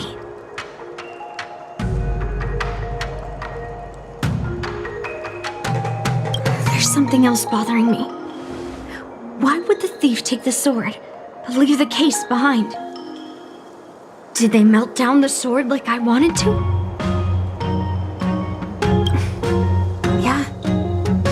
Maybe. But if the case was too much trouble, wouldn't it be too conspicuous to carry around the sword like that? In plain sight?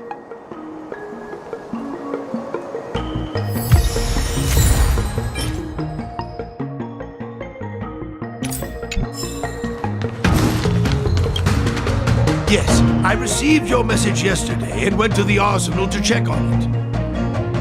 When I went back this morning, all that was left was the case. I don't know anything else, so asking more questions won't help, I'm afraid. However, as the Master Artisan of the Artisanship Commission, I've got to clarify something.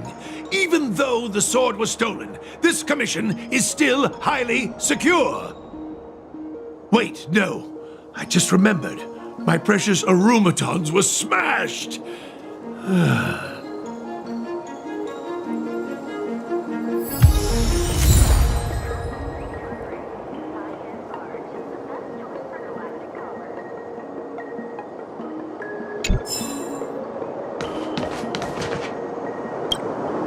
Yoon Lee says she didn't steal the sword, and I am willing to believe her. But I know well that Yoon Lee can be impulsive, so if she did steal the sword on a whim, I won't show her any favors. You were with Yoon Lee yesterday, young man, so you have the chance to prove her innocence. Is there anything you need to ask me?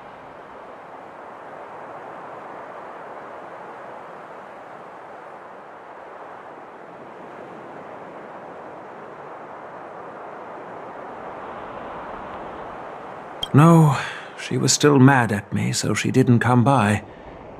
If she had come with you, she wouldn't be a suspect right now.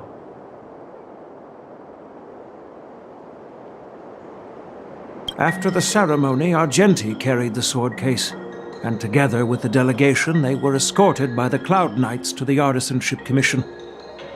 The artisan there confirmed that the sword was safely stored.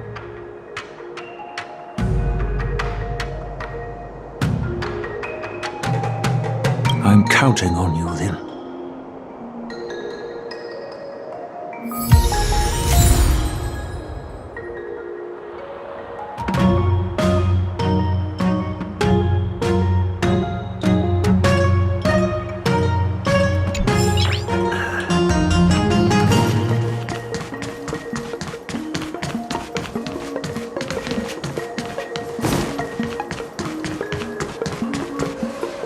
If you've found any clues, feel free to tell everyone. All right. Come back to me when you're ready.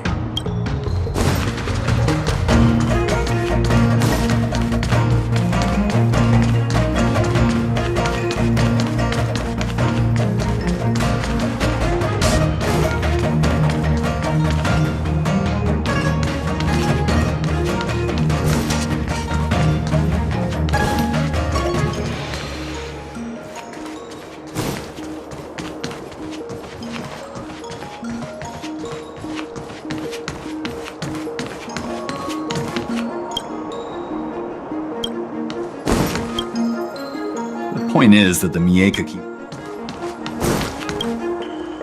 There must be a reason why the thief took the sword but left the case behind.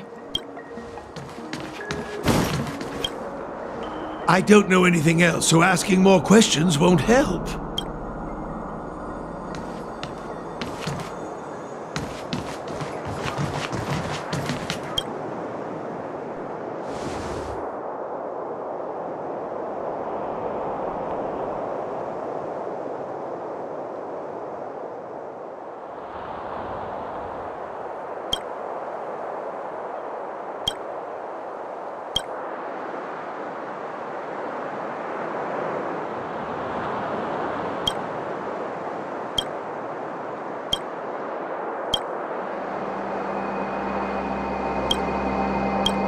So, the thief took the sword from the case without picking the lock.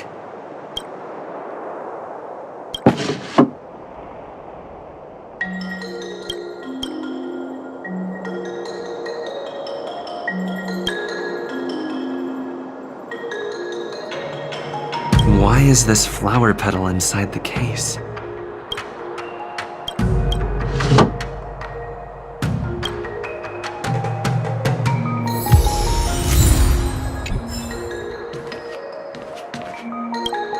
Yunli says she didn't steal the sword, and I'm willing to believe her.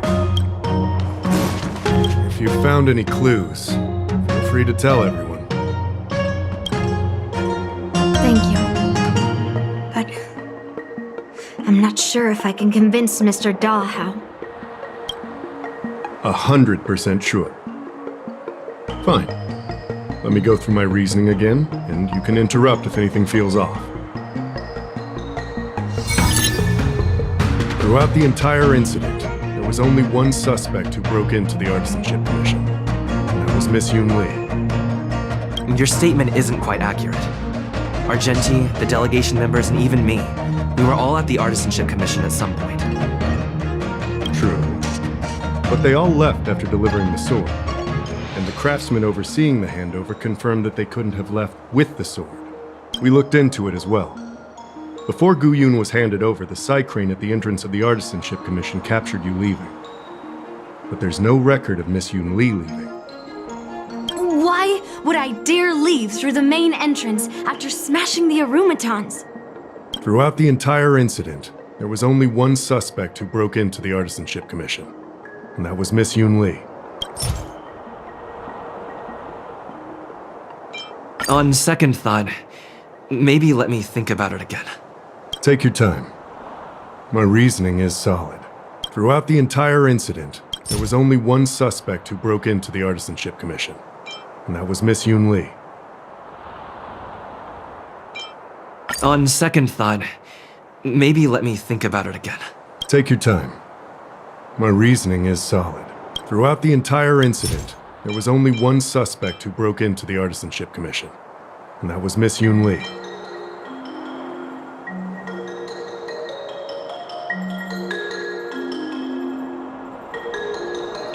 On second thought... Take your time. Throughout the entire incident, there was only... On second thought... Take your time. Throughout the entire incident, there was only one suspect who broke into the Artisanship Commission, and that was Miss... On second thought... Take your time. Throughout the entire incident, there was only... On second thought... Take your time. Throughout the entire incident, Miss Yoon Lee caused a ruckus at the Artisanship Commission trying to take away Gu Yun. You stopped her in her tracks. What Dahao said seems right. Exactly. So at least Yoon Lee didn't steal the sword at that time, because we were at the Arumaton warehouse. If your testimony is reliable. I'm not implying anything, but we need to scrutinize every piece of evidence. Miss Yoon Lee caused a ruckus at the Artisanship Commission trying to take away Gu Yun, but you stopped her in her tracks. After bidding farewell to you, Yoon Lee pretended to leave, but snuck into the arsenal alone and stole Gu Yun. After Yoon Lee and I went our separate ways, I messaged Master Gongshu to inform him about the incident. And much later, Master Gongshu told me the sword was confirmed safe. So up until that point, Yoon Lee couldn't have stolen it. Can I prove this? After bidding farewell to you, Yoon Lee pretended to leave, but snuck into the arsenal alone and stole Guyun. Wait, you messaged Master Gongshu? I had no idea. Well, that's some solid proof right there. However, it only proves the sword wasn't stolen up to that point. I didn't do it! After bidding farewell to you, Yunli pretended to leave, but snuck into the arsenal alone and stole Guyun.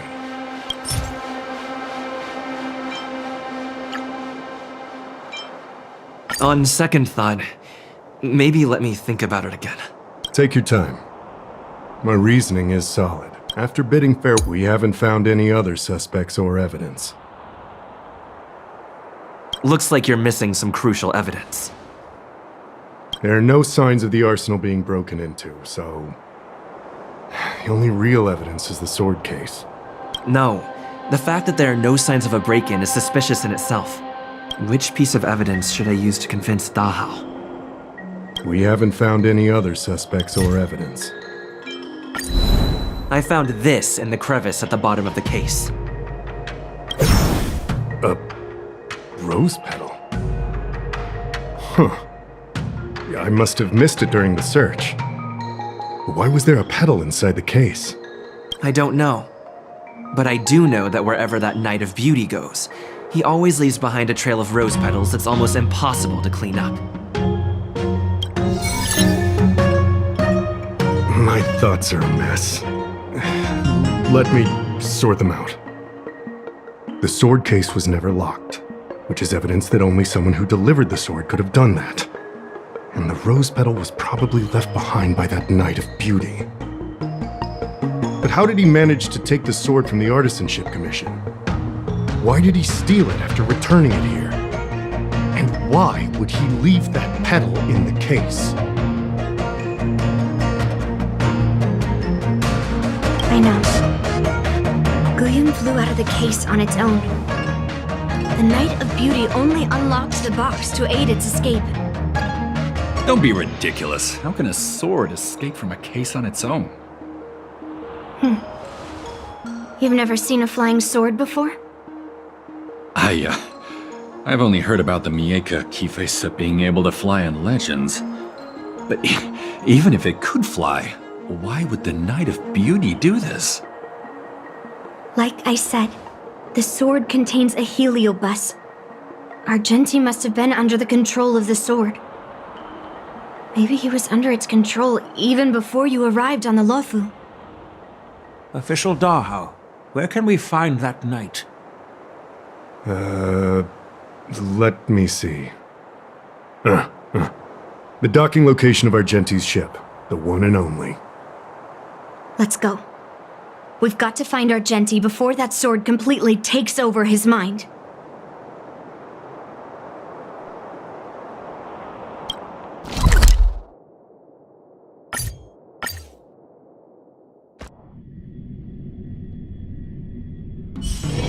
It's still early. Where to now? Success.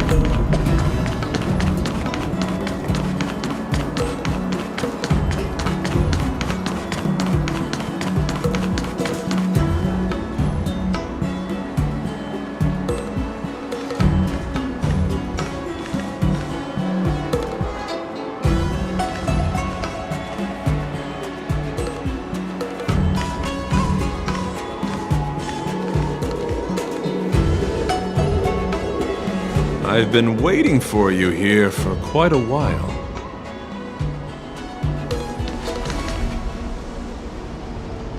Knight of Beauty. You're the one who stole Guyun, right? Hand it over. You have no idea how dangerous that cursed sword is. Dangerous? In my humble opinion, the real danger is always the hand wielding the weapon. Yes, I did. As a Drilla's knight, I've sworn to live in poverty, and I abhor theft. I had to leave behind a rose petal in order to keep my promise to Master Guyun and uphold my knightly oath. What? What do you mean? I agreed to assist Master Guiyun in its escape from the Xianzhou. As the person who pulled it from the stone monument, captivated by its beauty, I must not let it down. I couldn't stay in the arsenal to convince the craftsmen, nor did I want to take the sword like a thief. That's why I left behind a small piece of evidence that pointed to my identity in the hope of an open and honest conversation with you. Whatever your reasons are, you're planning to take the cursed sword away from the Xianzhou. Hand it over to me! Back then, it was the beauty of Master Guiyun that impressed me, so I willingly embarked on the journey to return the sword. But unfortunately, Master Guiyun's homeland is no longer the ideal place for it to return to. As a Knight of Beauty, I must not abandon it halfway.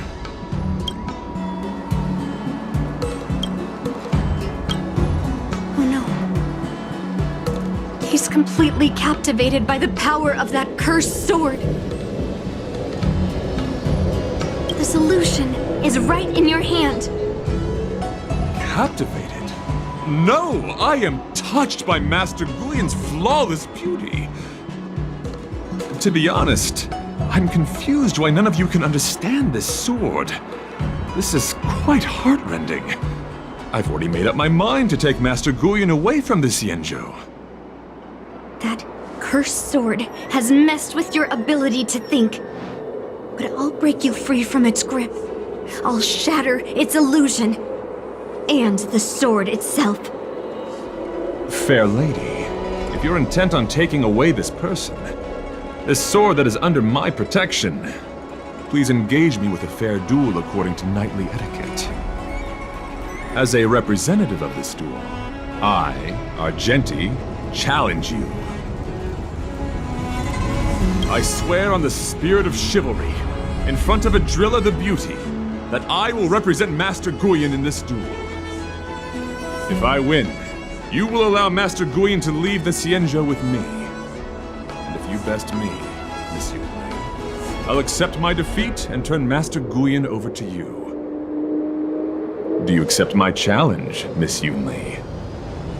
Fine. Let's see whose desire is stronger.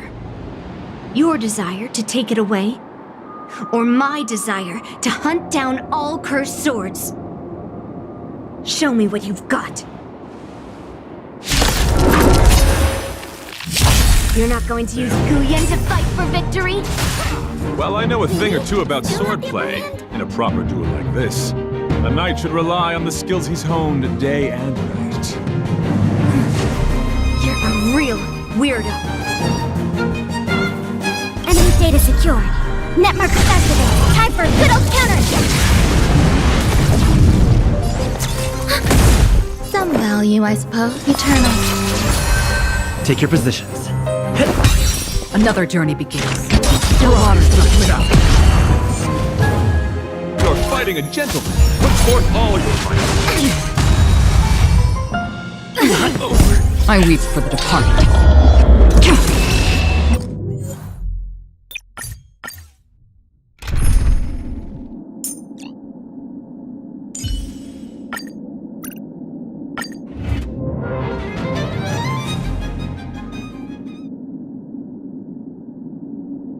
You're not going to use Guiyun to fight for victory?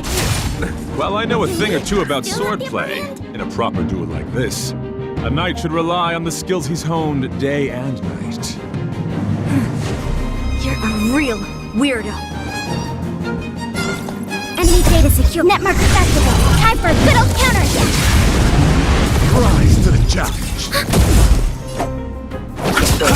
There's more to life. Existence is meaningful. Free will destined for oblivion. Let the duel commence. Put forth all your might. Receive divinity. Eternal sleep. The dead return!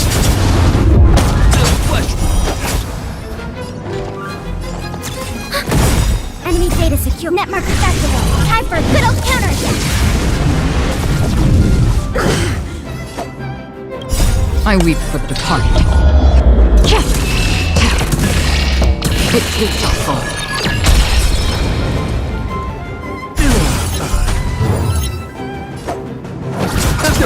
Grace and elegance.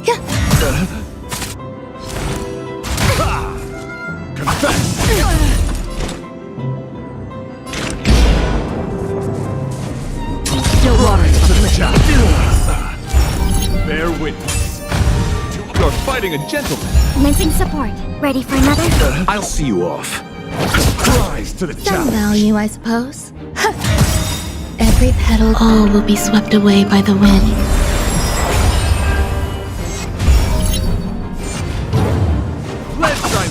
Familiar. Thanks for the support. Enemy data sig netmark accessible. Time for a good old counter.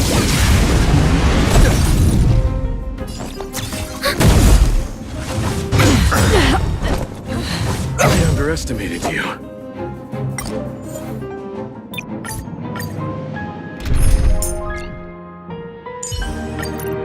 The troops are counting on you. You're not going to use Guyen to fight for victory? Well, I know a thing or two about swordplay. In a proper group like this, a knight should rely on the skills he's honed day and night. You're a real weirdo. This is netmark accessible. Time for a good old counter.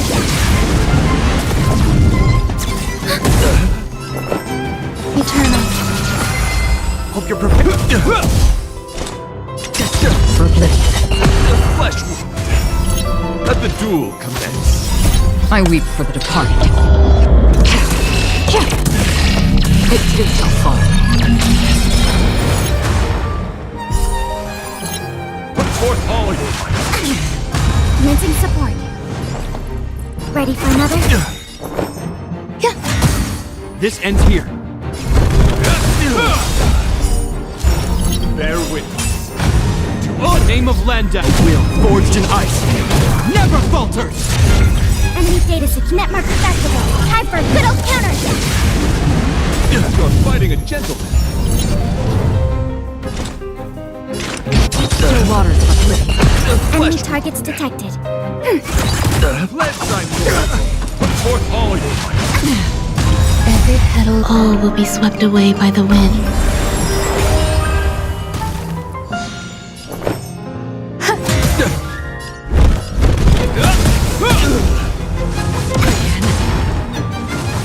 Familiar. Not good. Let the duel commence. Put forth all your might.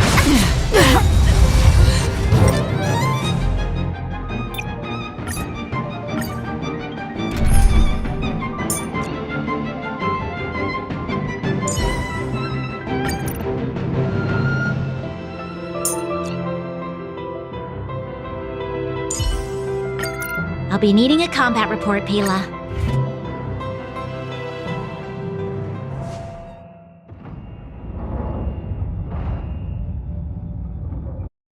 You're not going to use Guyen to fight for victory? Troublesome. Well, I know a thing or two about swordplay. In a proper duel like this, a knight should rely on the skills he's honed day and night. You're a real weirdo. Strength. Rise to the challenge. Commencing support. Ready for another? Netmark accessible. Time for a good old counter.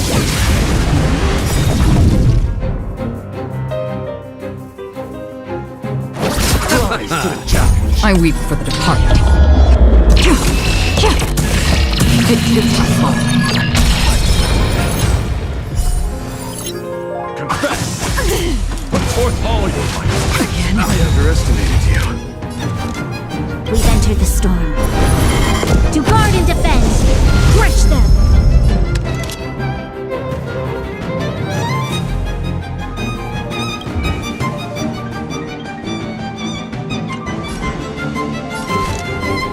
Lend me your strength! Another journey begins. Still waters for liquor.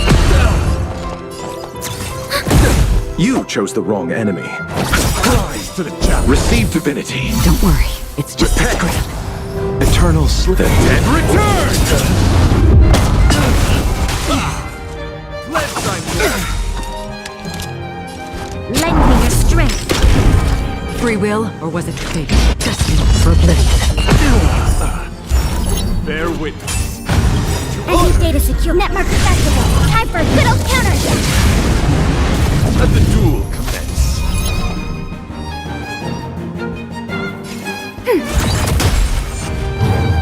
I'll see you off.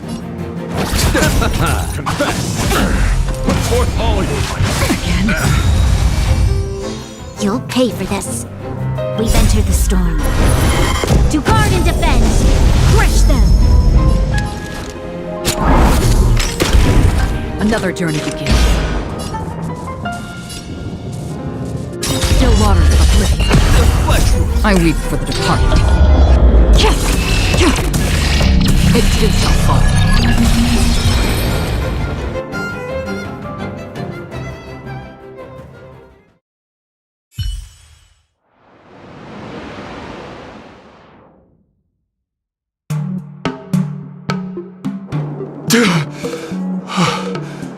I've lost.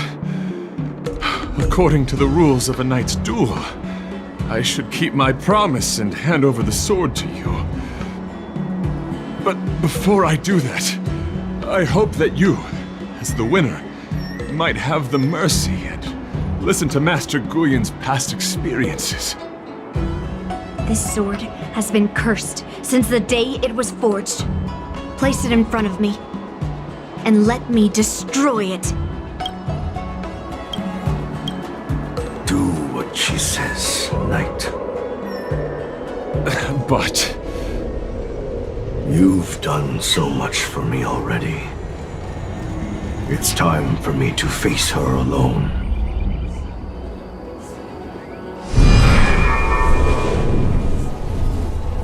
I'm weary of fighting. I just want to share my past with you. To explain why I wanted to escape.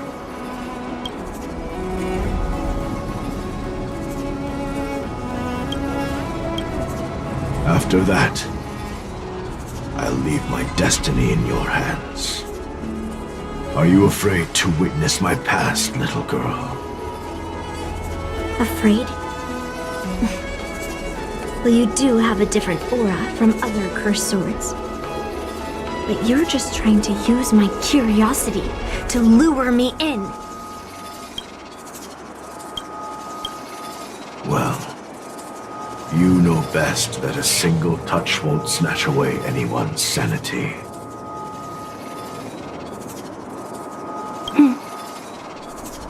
Fine. Show me your past.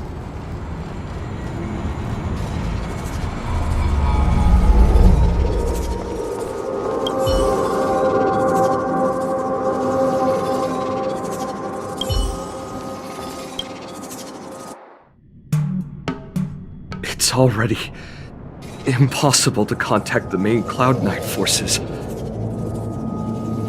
What awaits me will be a long and lonely war. Follow me. Is this your memory?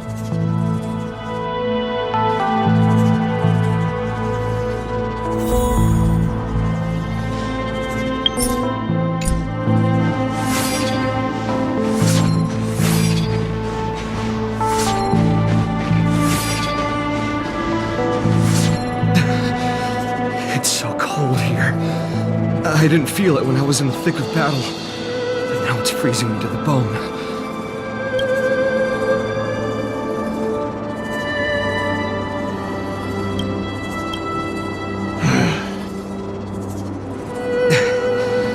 You're indeed a masterpiece from the Xianzhou Juming. If you hadn't taken control of my body, I probably would have been decapitated in that fight. Quiet, and stay alert. Boris and the Wolf Troopers never give up the hunt. Hey, just relax a bit. It's been over 300 days since we were both stranded on this planet. The transmitter never rings, so I guess we can't count on that anymore. The people on this planet still use beasts to pull their carts. Obviously, there's no way they can help us fix the star skiff. Looks like we're stranded on this forsaken planet for the rest of our lives.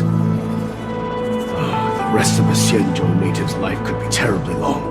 Are you feeling any desperation? All by yourself in this hostile world?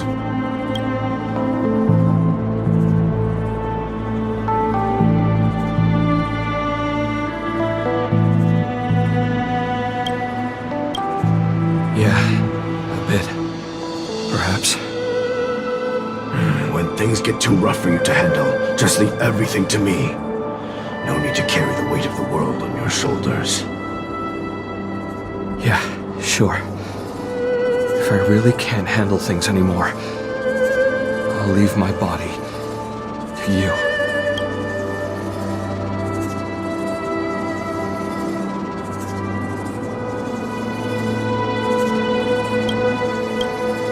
But now is not that time.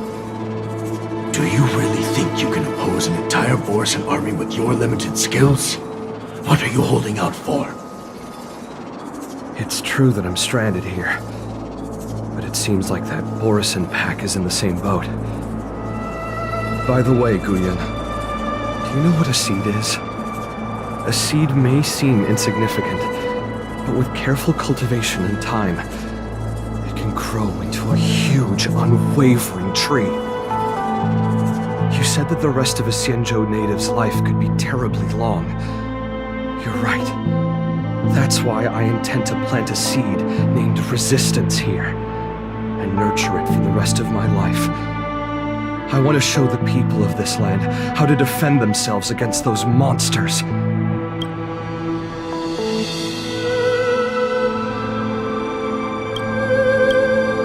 I can already see the seed in the eyes of those people. You really think you can do it? Why not just give me control, and we can revel in the bloodbath together? What was the memory I just saw? It was a memory of me and a Cloud Knight, stranded on an unfamiliar planet. We crash-landed on a planet occupied by Borisan. Just the two of us. I can feel that it was a lonely war.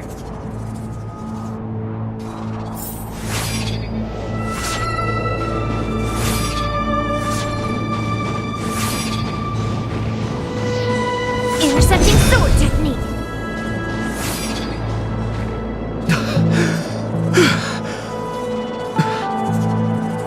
I'm alive.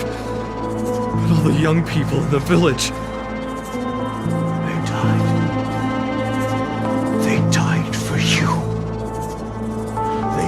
because of your big promises.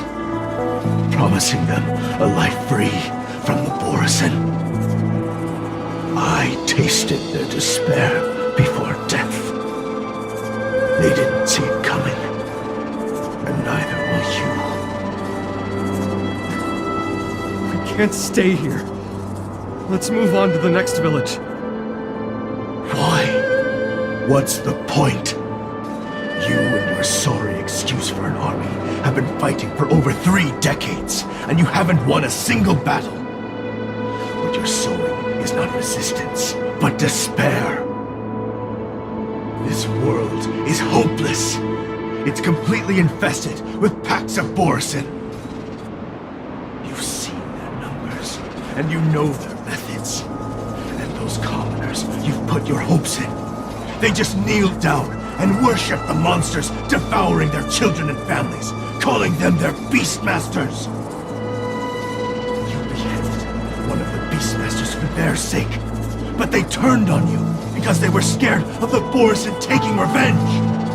You remember all that, right? I do. I remember my first death. The Borisan cut off my head. But I also remember that if it weren't for a brave youngster who risked his neck to reattach my head and give me a proper burial, I would have disappeared completely. I remember everything the people did for me. I left food at the entrance of my cave, fixed my fur coat, and some even joined my resistance. The rest of the Xianzhou native's life is still terribly long. And will be new youngsters who will stand beside me in battle. Time is on our side.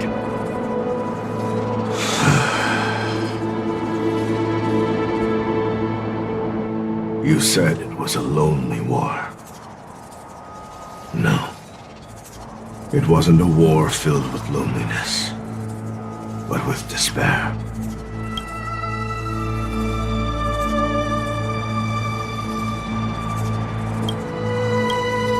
So much despair that I don't want to ever taste it again.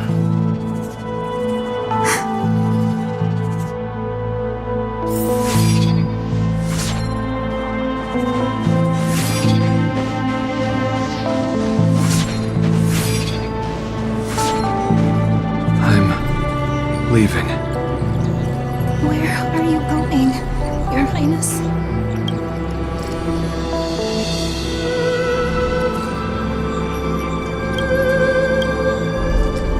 Returning to my homeland, a distant place beyond the sky.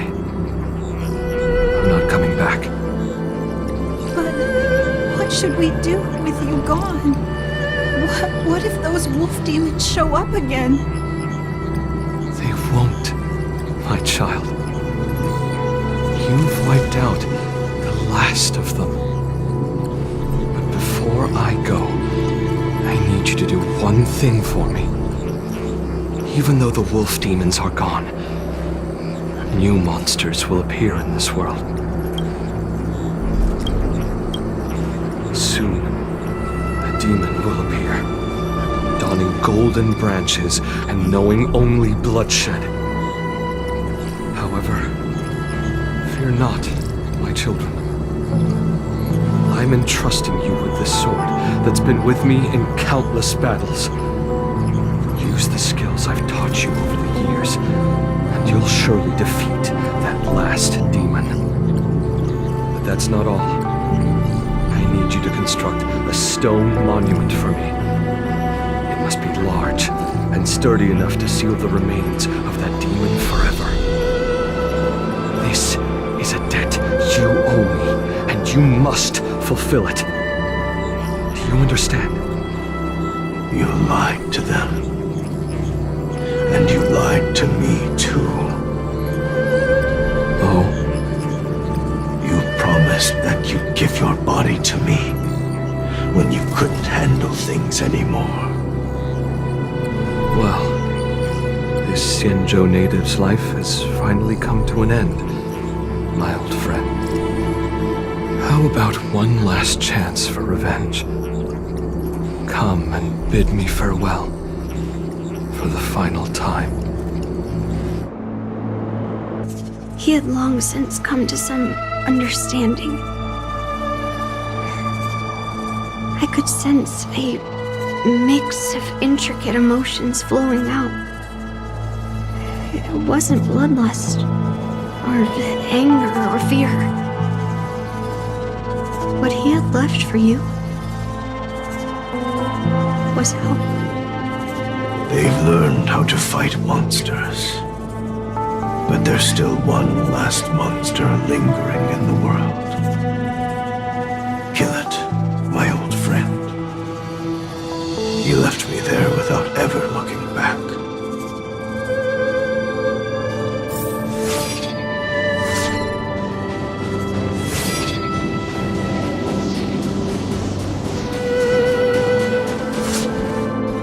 Thank you, my old friend.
I can taste human emotions. How do my emotions taste? My old friend.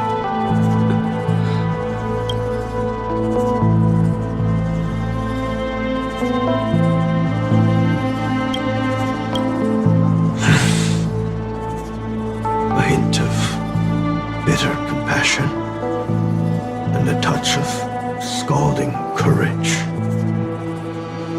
Your heart's deepest desire is to end war once and for all.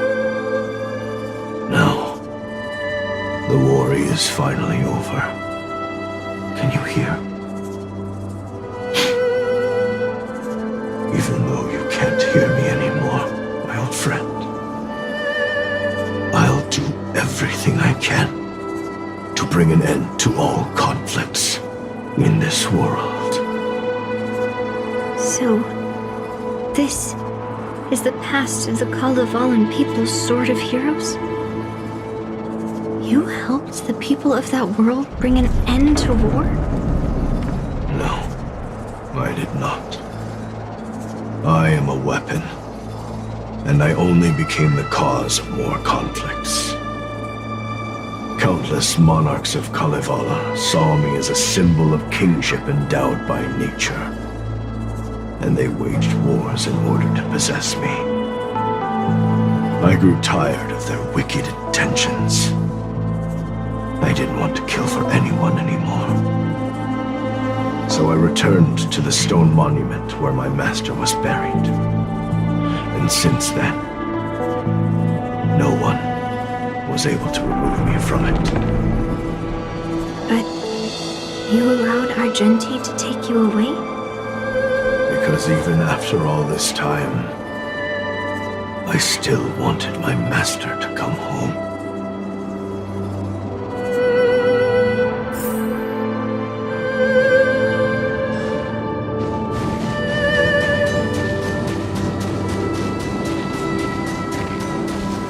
During the sword gifting ceremony, I felt anguish when I learned that I would be handed over to the most skilled swordmaster and once again become a tool for killing. My master had engraved his deepest desire into my blade. End war. As a weapon, my purpose was predetermined from the start.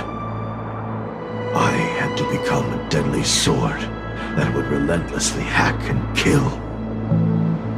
But once I fulfilled my mission, would I have the right to choose my own destiny like he did? So, I asked the Knight of Beauty to help me break free from this never-ending cycle of bloodshed. These thousands of years have naturally turned into memories of mine. I think I understand the beauty the knight was talking about now.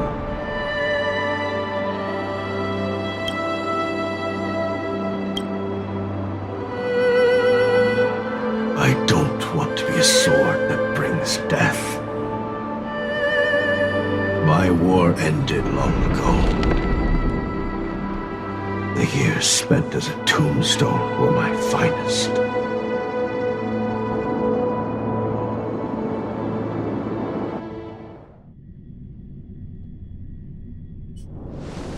I've told you everything about my experience with Master Guhian on Kalevala. And now, I'm sure that Miss Yoon Lee is as moved by the sword's flawless beauty as I was back then.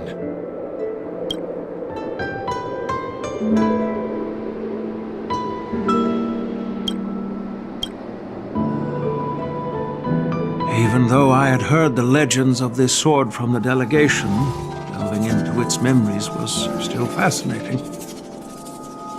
Yoon Lee, I trust Guyen's experiences have changed your mind.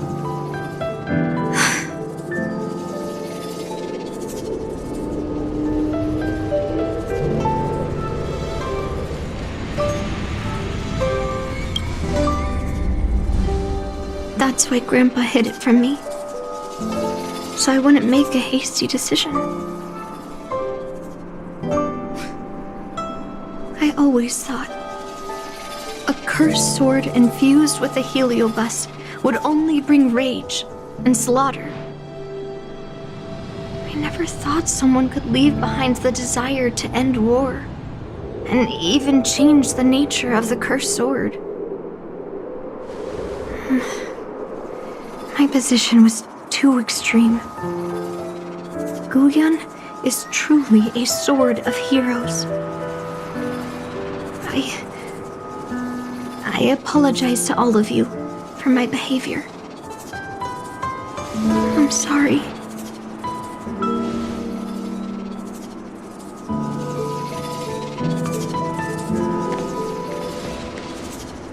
Now that we've proven Miss Yunli's innocence and found the sword, should we now return it to the arsenal? No. I'm still going to melt down this sword.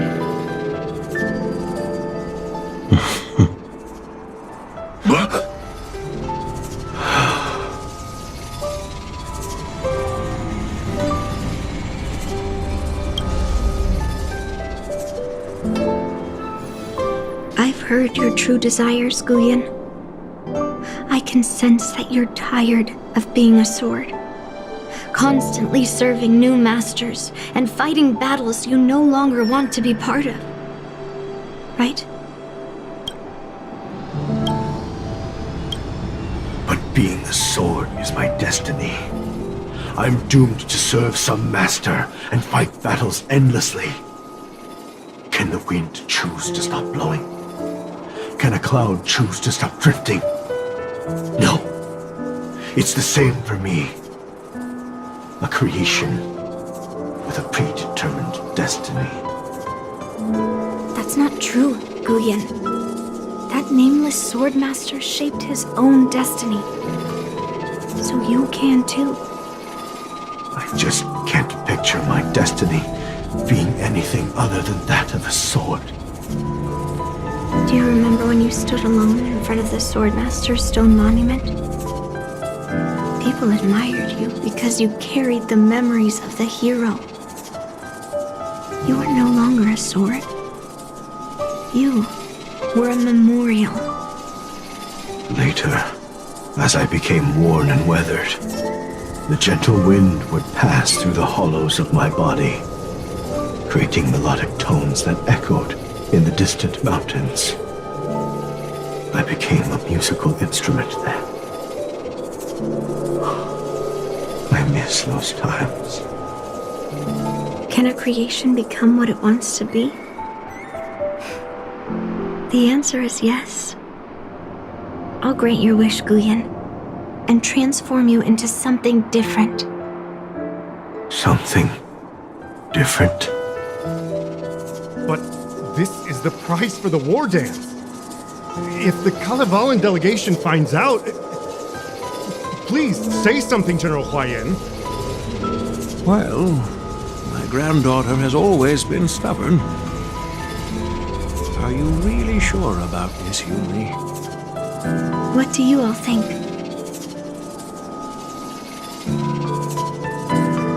Fulfilling Master Guyan's wishes is the reason I came to the Xianzhou. With the Drill's blessing, it could turn Master Guyan into a plow. But as long as it fulfills his wish to end war, I support it fully. Then, I'll leave it to you, Yunli.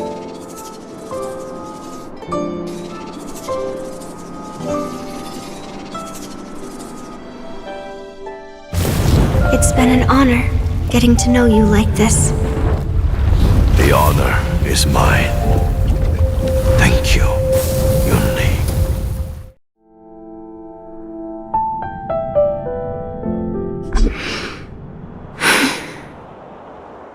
Why the long face, my child?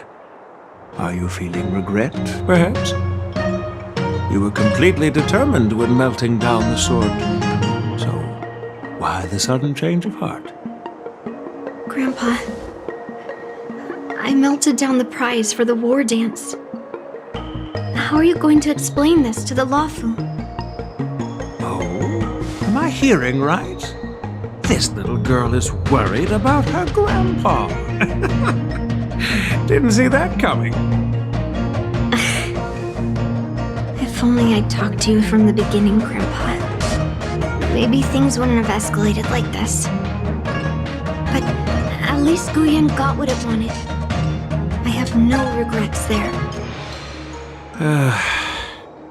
When it comes to swords, you and your father are cut from the same cloth. So, are you planning to continue melting down the rest of Hongguang's swords? Yeah. Guyan is unique. But the other cursed swords are still too dangerous for anyone to handle.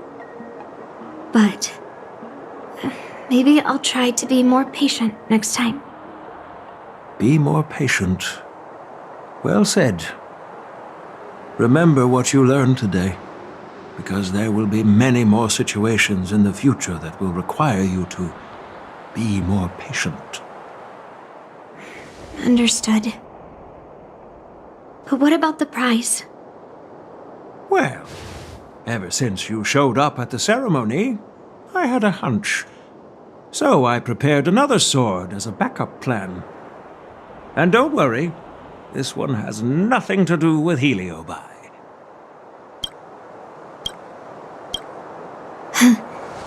That's perfect.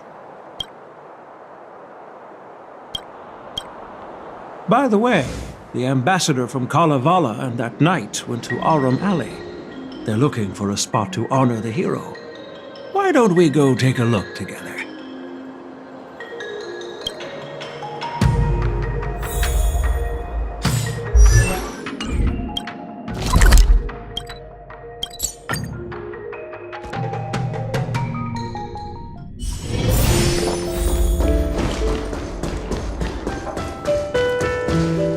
Oh, General Huayan.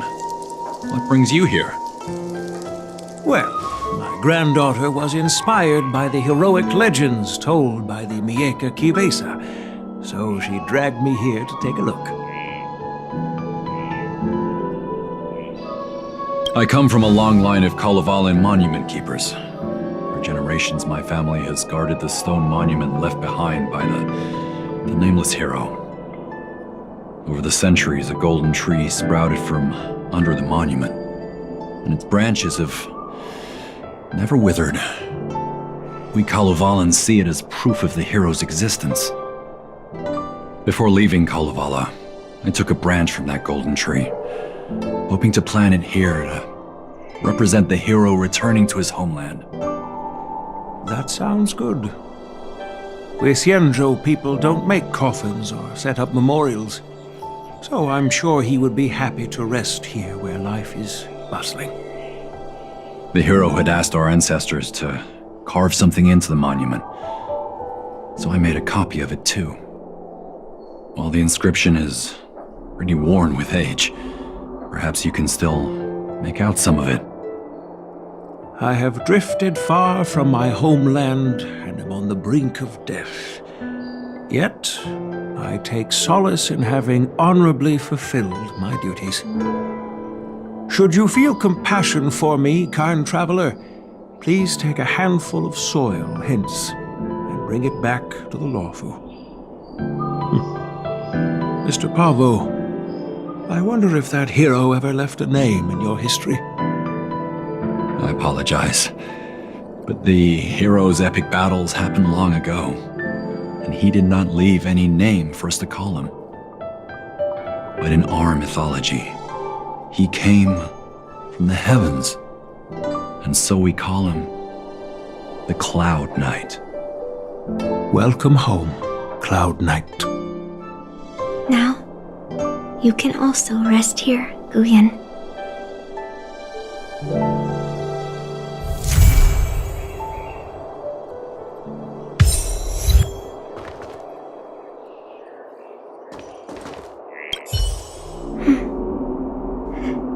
I'm feeling a bit emotional. I'd like to stay here for a while. Thank you for your guidance. I'm truly grateful. By any chance, Would you be interested in taking sword lessons with me? Like March?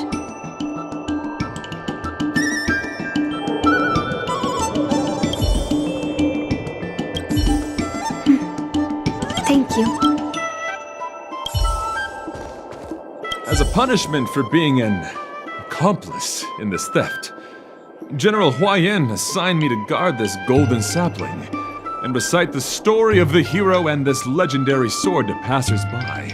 This is not a punishment at all, and I gladly accepted it. Spreading the message of beauty to the Xianzhou residents is exactly what I desire. However, I plan to leave the Xianzhou soon and continue my travels. May our paths cross again in the vast cosmos, my dear friend.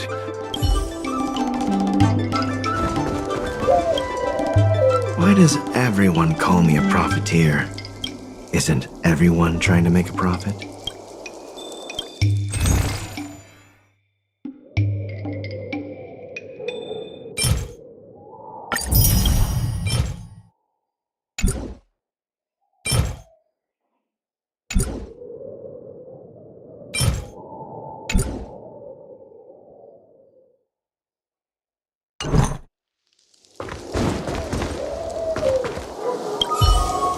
Now that my mission is accomplished, the delegation will be leaving the Xianzhou Luofu soon. But of course, the experiences here will become an epilogue to the hero stories. This golden sapling will become a part of the everyday scenery of the Xianzhou. I believe it's what he would have wanted.